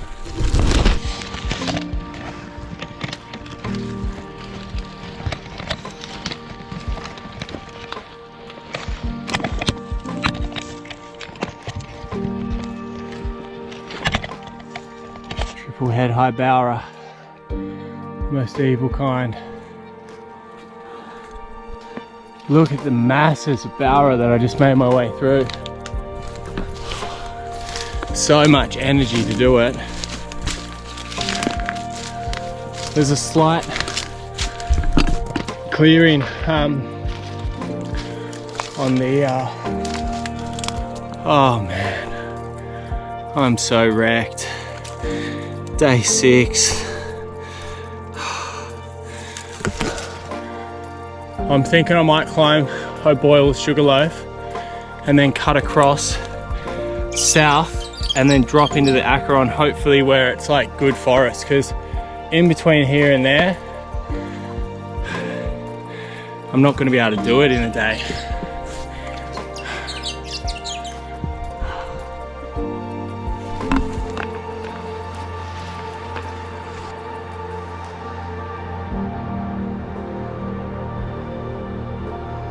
See my line there that I've taken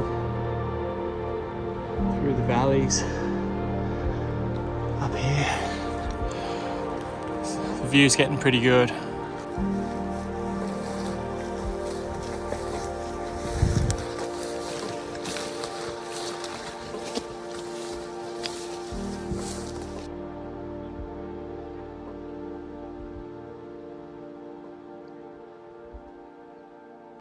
Still skirting the summit of O'Boyle's Sugarloaf, and I mean ideally I probably want to get to that ridge and then drop down to the Acheron, but I don't know if I'm going to be able to make that.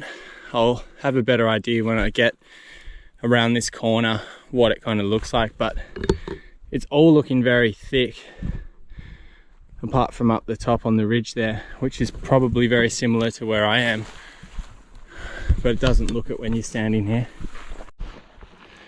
I've come to the end of the line. I've got to head across now, start heading down and just bite the bullet with whatever comes across that vegetation. I'm clawing my way through it. I haven't quite reached the first knoll, but I've come from over there and bashed through.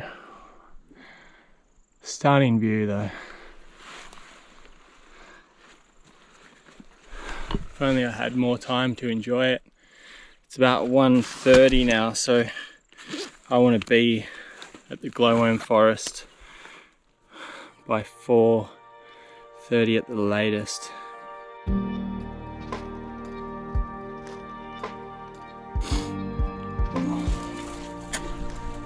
climbing out of this crap is hard.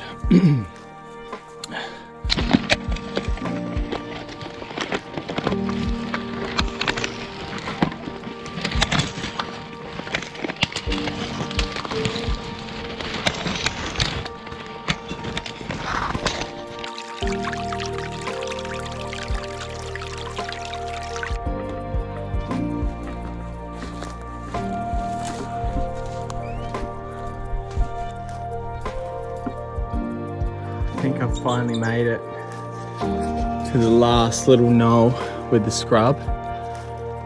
So I've just got to go up and over it and then down, hopefully. Today's cooked me. This afternoon has anyway.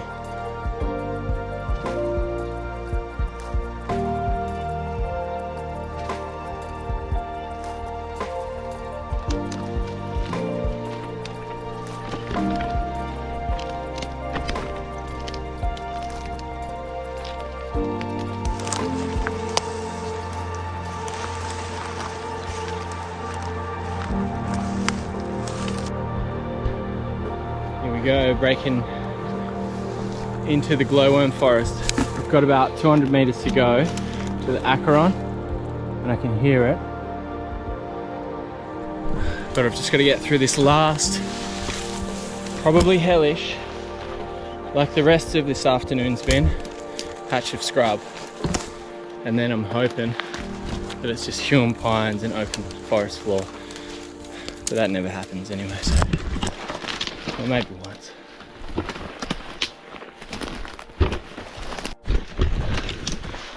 This is no word of a lie. I was coming down that bower up there, and I was pushing it down, and I could see that it was a bit of a drop, and I stopped and I started slipping, and I front flipped down and landed on my ass right here. It was a miracle. It was just a perfect landing. I can't explain it. I don't know why I decided to roll forward, but with the pack on and everything, it just bang. It could have been so much worse. Look at that. That's quartz there.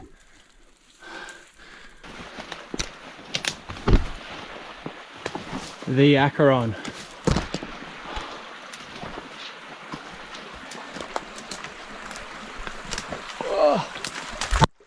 Now time to find a place to camp. Really choked up around here. So this is the glowworm forest. The pandanus.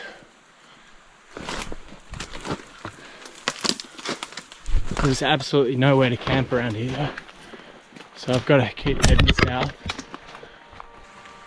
Calder writes, our route was next directed through a dark and densely wooded glen, to which we gave the inapt name Glowworm Forest, from the multitude of bright lights emitted after dark, either from luminescent fungi or putrescent substances which I have more than once seen in similar places, and which some of the men mistook for glowworms. It's a hell of a lot nicer than being stuck in that scrub. It's beautiful in here. Burns recalls, this unwholesome forest commences with a thick, slimy, reedy scrub and extends for 6 miles through a valley of the most abrupt and tortuous ascents and descents, where the active use of hands and feet are imperatively called into constant and careful requisition. The pathway is everywhere skirted by the most superb tree ferns, as likewise by a very remarkable and exceedingly graceful plant, from which its striking similitude to the lordly fruit is styled pineapple grass.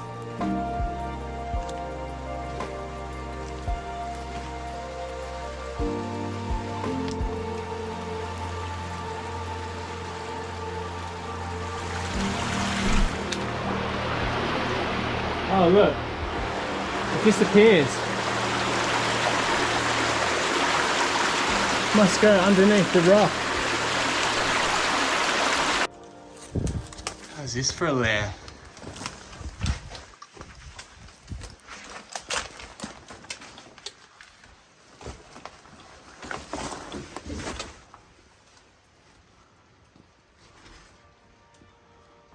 Cool.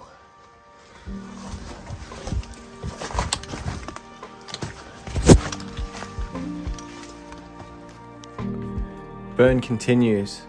Within this gloomy dell, redolent of noisome odours, a mile and a half from its entrance, the black waters of the Acheron burst upon the wayfarer's eye, issuing from between the naturally arched portals of the living rock, whose yawning jaws present no very inapt type of the mouth of pandemonium.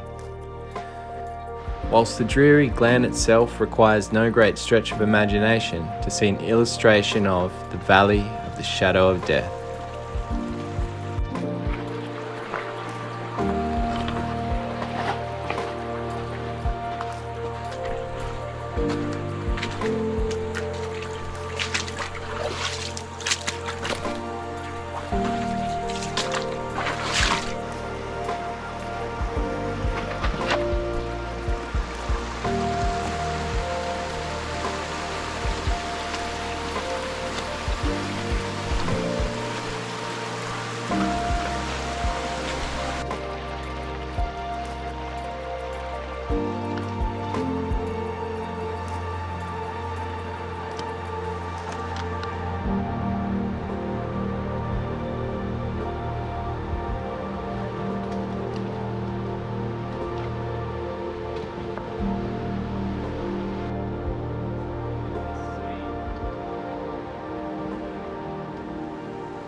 This looks like camp for the night then.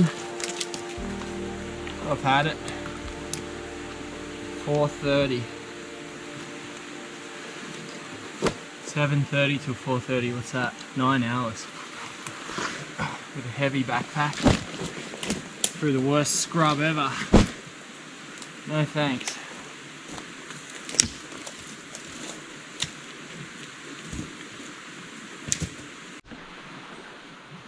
Not that it really matters because tomorrow was going to do it to me anyway, but the friggin' water bladder started leaking and it's just gone through everything.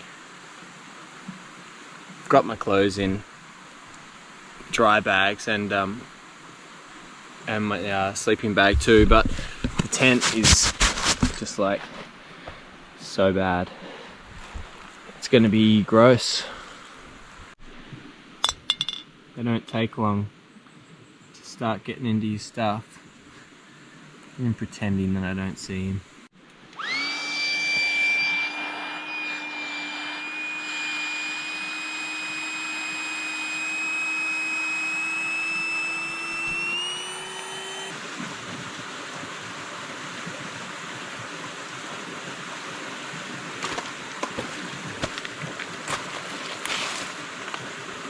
So I found where this water bladder's leaking, and it's down here where the hose goes in to the base of it. Might be an O-ring, I'm not sure, but when I put pressure on it, water drips out of it. Which really sucks because I've got 2, well probably 3 more days left of this trip. And it feels like more and more things are like breaking on me and just refusing to work the way they normally do. It's a bit, yeah. I shouldn't complain. At least my tent will be clean in the morning when all that rain's hit.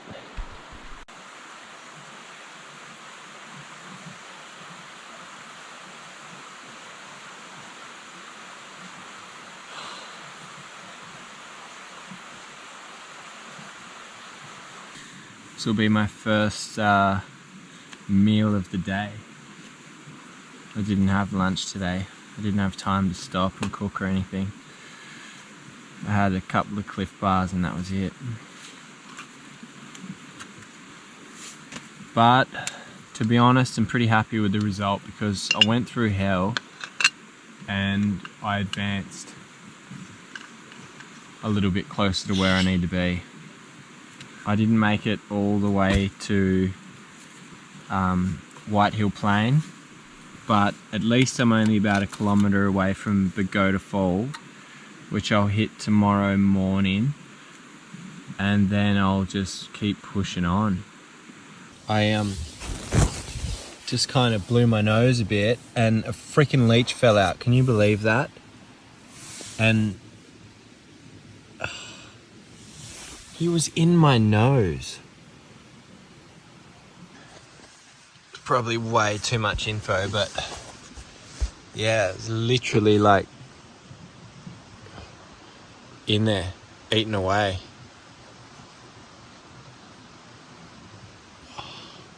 What a violation.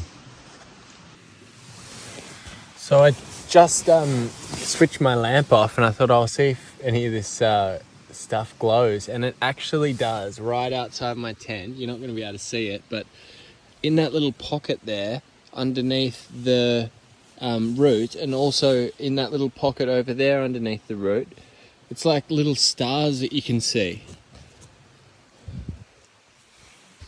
That's so sick.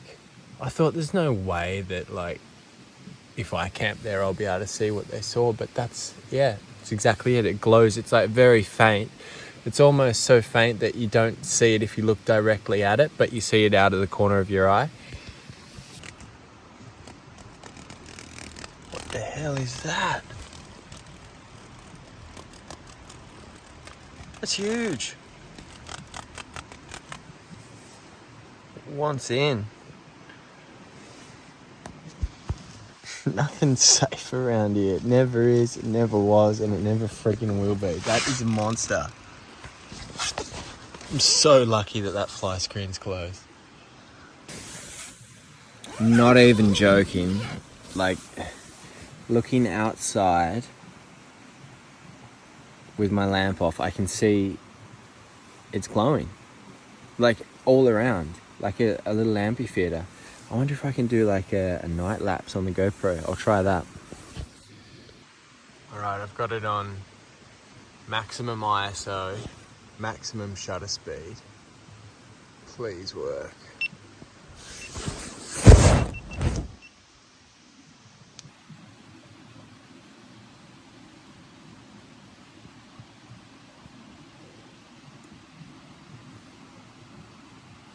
No. Damn it. Didn't work. Just gonna have to take my word for it. It's like looking at a really nice clear sky full of stars, but only about like 3 or 4 meters above the ground. And they're kind of a little bit more hazy than a star. Beautiful. Everywhere. All around behind me as well. I managed to pick up just the tiniest amount of the light on my phone, so I'll give you a look at that. Yeah, how's that?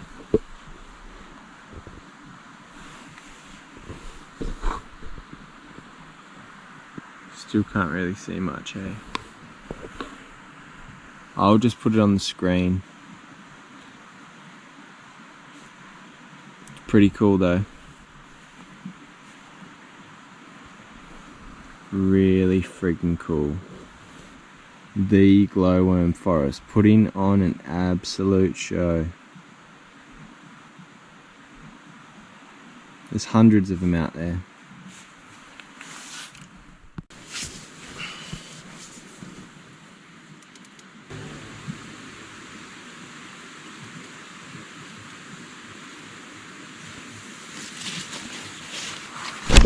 Oh, disgusting. Hopefully no leeches in these.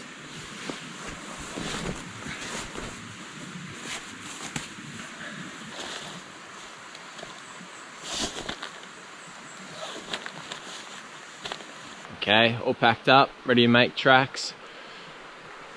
Taking the hat off for this morning because it makes it pretty dark, and it's already dark enough in this forest.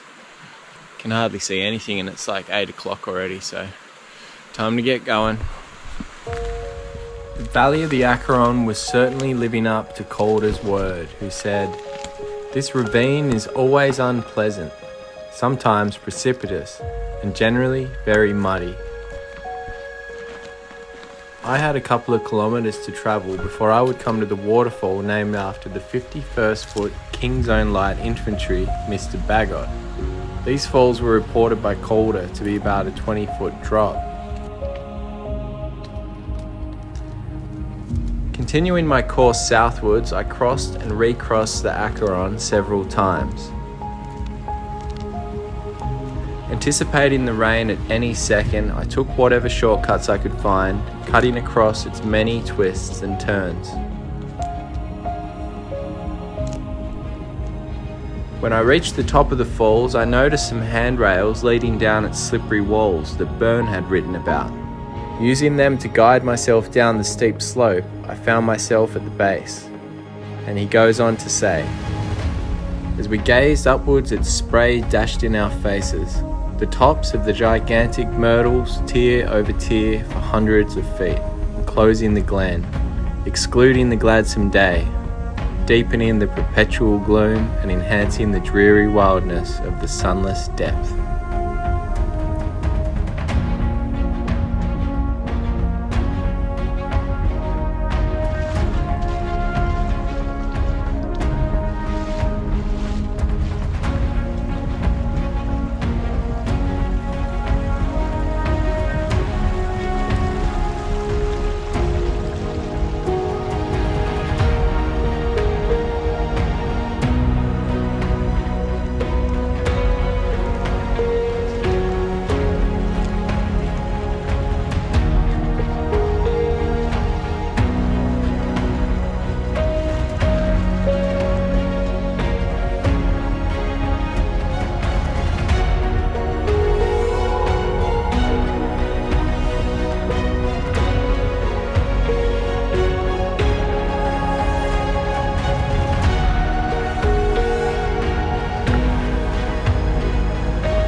Seen a lot of creeks, a lot of rivers, a lot of rainforests, but I don't think anything really comes close to this place. The ferns, the greenery, even the water, like, it's quite clear to just walk down it. Generally, every now and again you get a little log jam, but it's just stunning. I can't think of anywhere quite this beautiful that I've seen in terms of a creek. This is the end of the line for me. Now it's time to follow the lead up, take whatever water I can, follow the lead up to the plains, and hopefully smash it out. It's only 10:30, the rain hasn't started yet, so I'm feeling pretty good. Let's go and get it done.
Best climb ever. Just open and not that long. Oh, I'm so stoked with that. Upon climbing out of the Acheron Valley, I entered the White Hill Plain.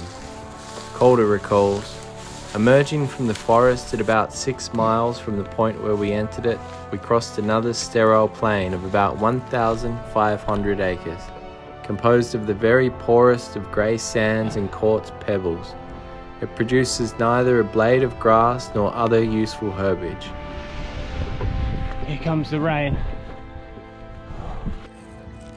I can see my way down there is easy enough, but once I get to there, I don't know what to do.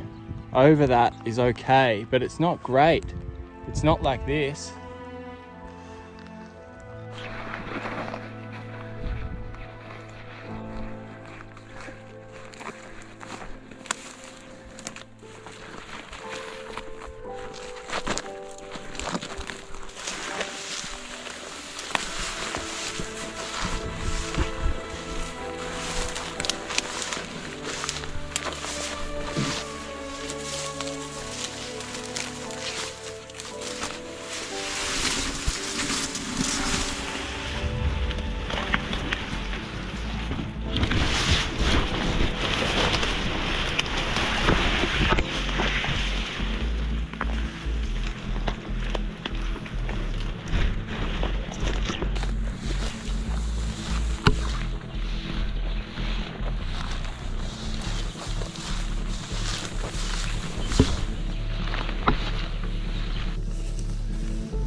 No Barra, what the hell?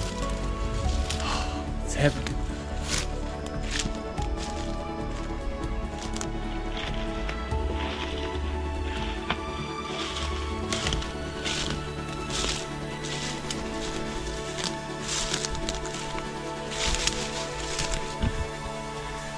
I've almost made it to my peak, and then it's all downhill to the Jane. Just got about 50 meters to go and then I can start sliding in. Hopefully it's not too steep.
Oh, success. I'm not going to waste any time. I've got an hour and a half or so of light, so I'm going to cruise down the Jane, keep an eye out for rapids, porter, whatever I have to do, pull up camp if it gets dark. But there's a big gorge, Humbaba Gorge I think it's called, which is like, I don't know, a K or two from here. So I don't know if I'll have time to get through that, but stuff it. Like, I've got the pack raft. I'm not hanging around here for these like 5 days or 6 days of rain in a row. I'm gonna make a run for it. Once I get to the end of the Jane, I'll cross over to the Franklin and I'll be safe. That's the one priority for me, is to get on the other side of the Franklin.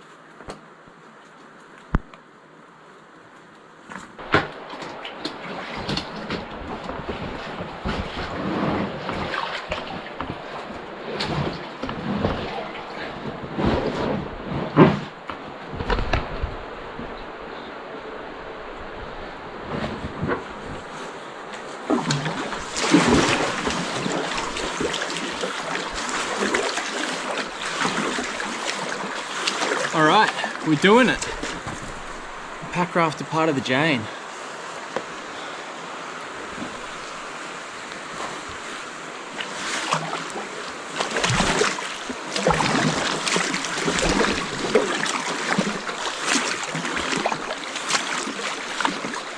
That was so lucky that I found that little hole where I popped in. Just cliffs along here.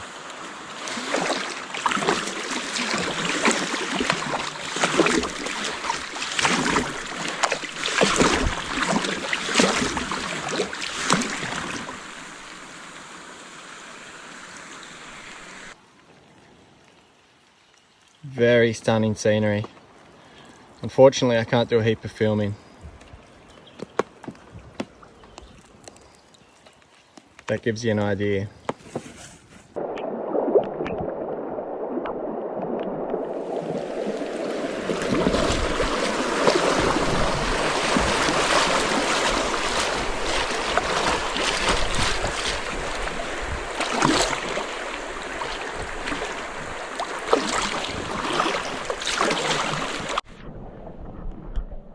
I've almost made it to the gorge, so I'm not going to be able to do that today, and I probably need to seek out some advice on whether or not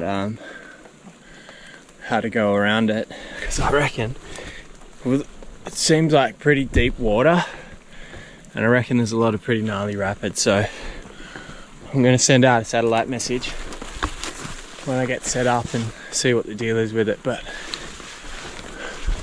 I found like a little flat spot to camp up here.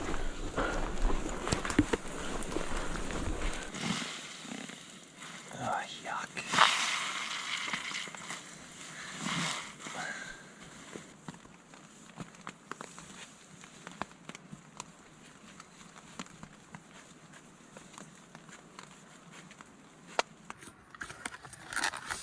So I just got some messages through on the satellite phone from my partner, who went ahead and contacted Matt for me, who supplied some awesome information on the portaging with Humbaba Gorge. It's a little bit more technical than what I would have thought, so I'm glad that I pulled in here early and played it safe by just scouting out which sides I need to be on and so forth. So I'm going to be doing that tomorrow morning, and then I've got a couple of Ks left of the Jane, and then I'll be at the Franklin, where I'll hike from there over to the Gordon River via the Eagle Creek track.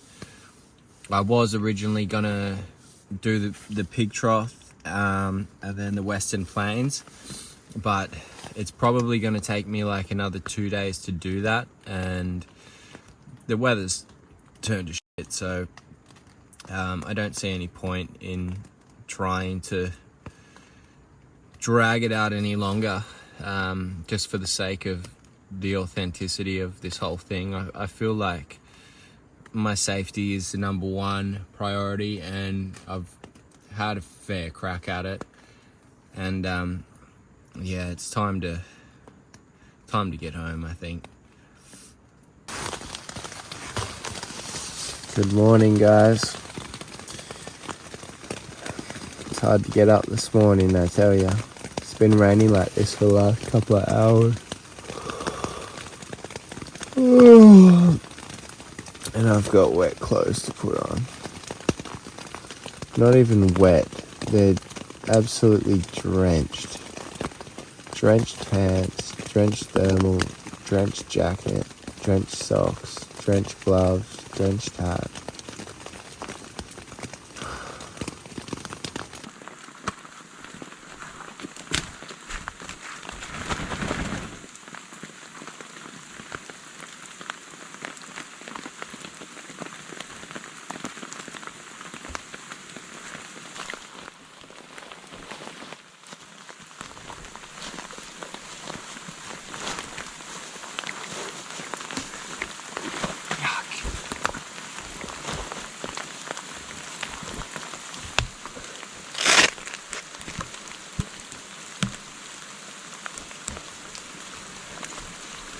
Making my escape.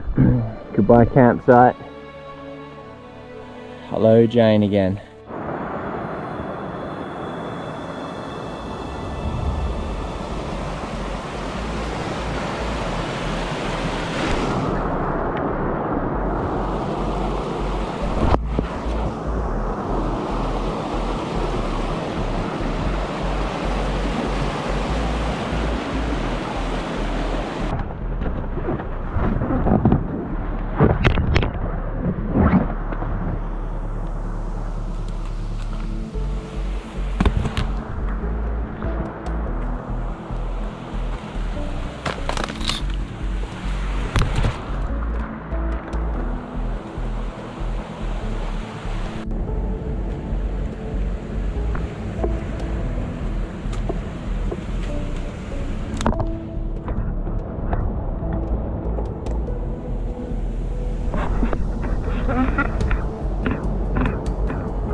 First piece of the puzzle is done. A few more falls to go yet, but after that, I'm out of this lovely place.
I've just come up this steep little slope here where there's a ladder down the bottom at the Franklin.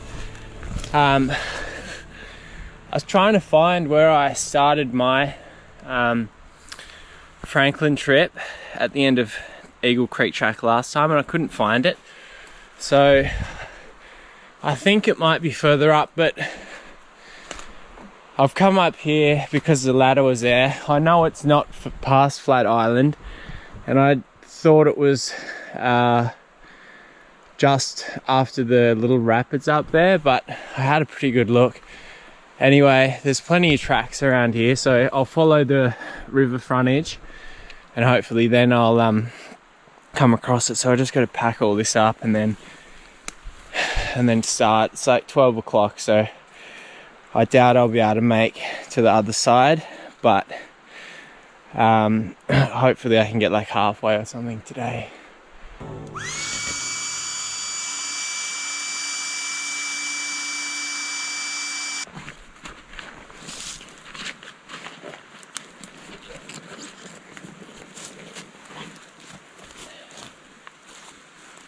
Yep, that definitely looks like the spot that I launched last time. So the map's out by 250, 300 meters.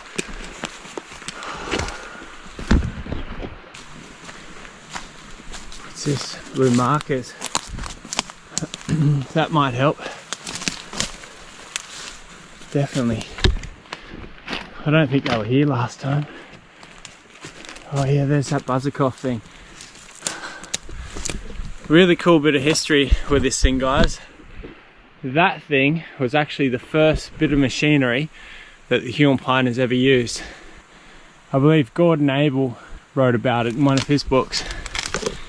And what it is it's a hauler. So it was used to winch the logs, and then it mechanically pulled them into the river. So this device was actually used to get some of the larger trees that were too far back, that was too much work to get originally.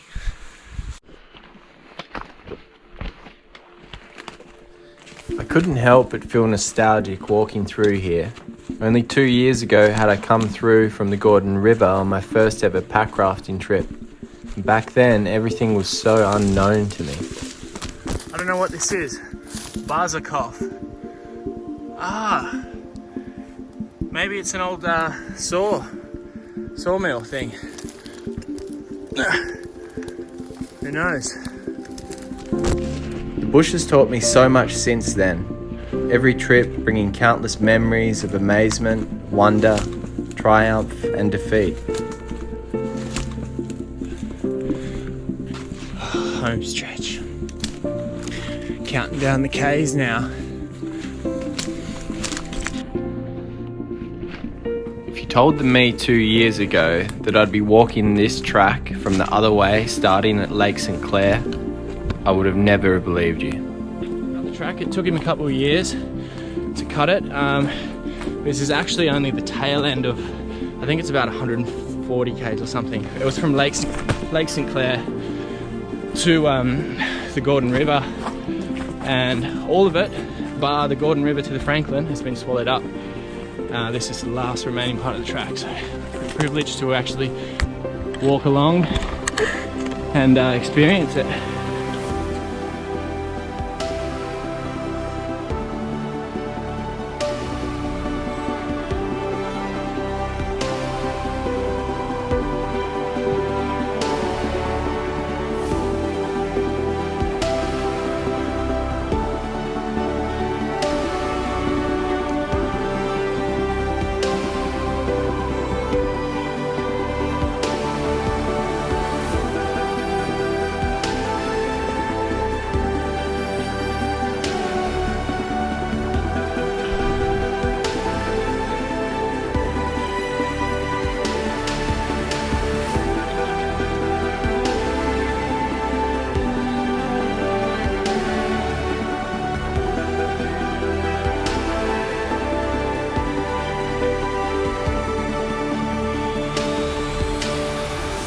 So I've lost the track about halfway up to the hill that Wattle Camp Creek is on. Total scrub bash for the rest of the way. I got a few 100 meters to go. It's ridiculously thick in here. This is about where I lost the track last time when I was here, I think. And luckily last time I stumbled back upon it, but this time it hasn't happened. Oh, it sucks. I reckon I've way overshot it to the south, because I remember in my other Franklin video I said I've only got this hill and then it's all downhill to the Franklin. Pretty stoked how this is looking, because we're there, and to get to the Franklin, which is here, we're gonna go up this hill, but then it's all downhill to get to the Franklin. Yeah, so it's probably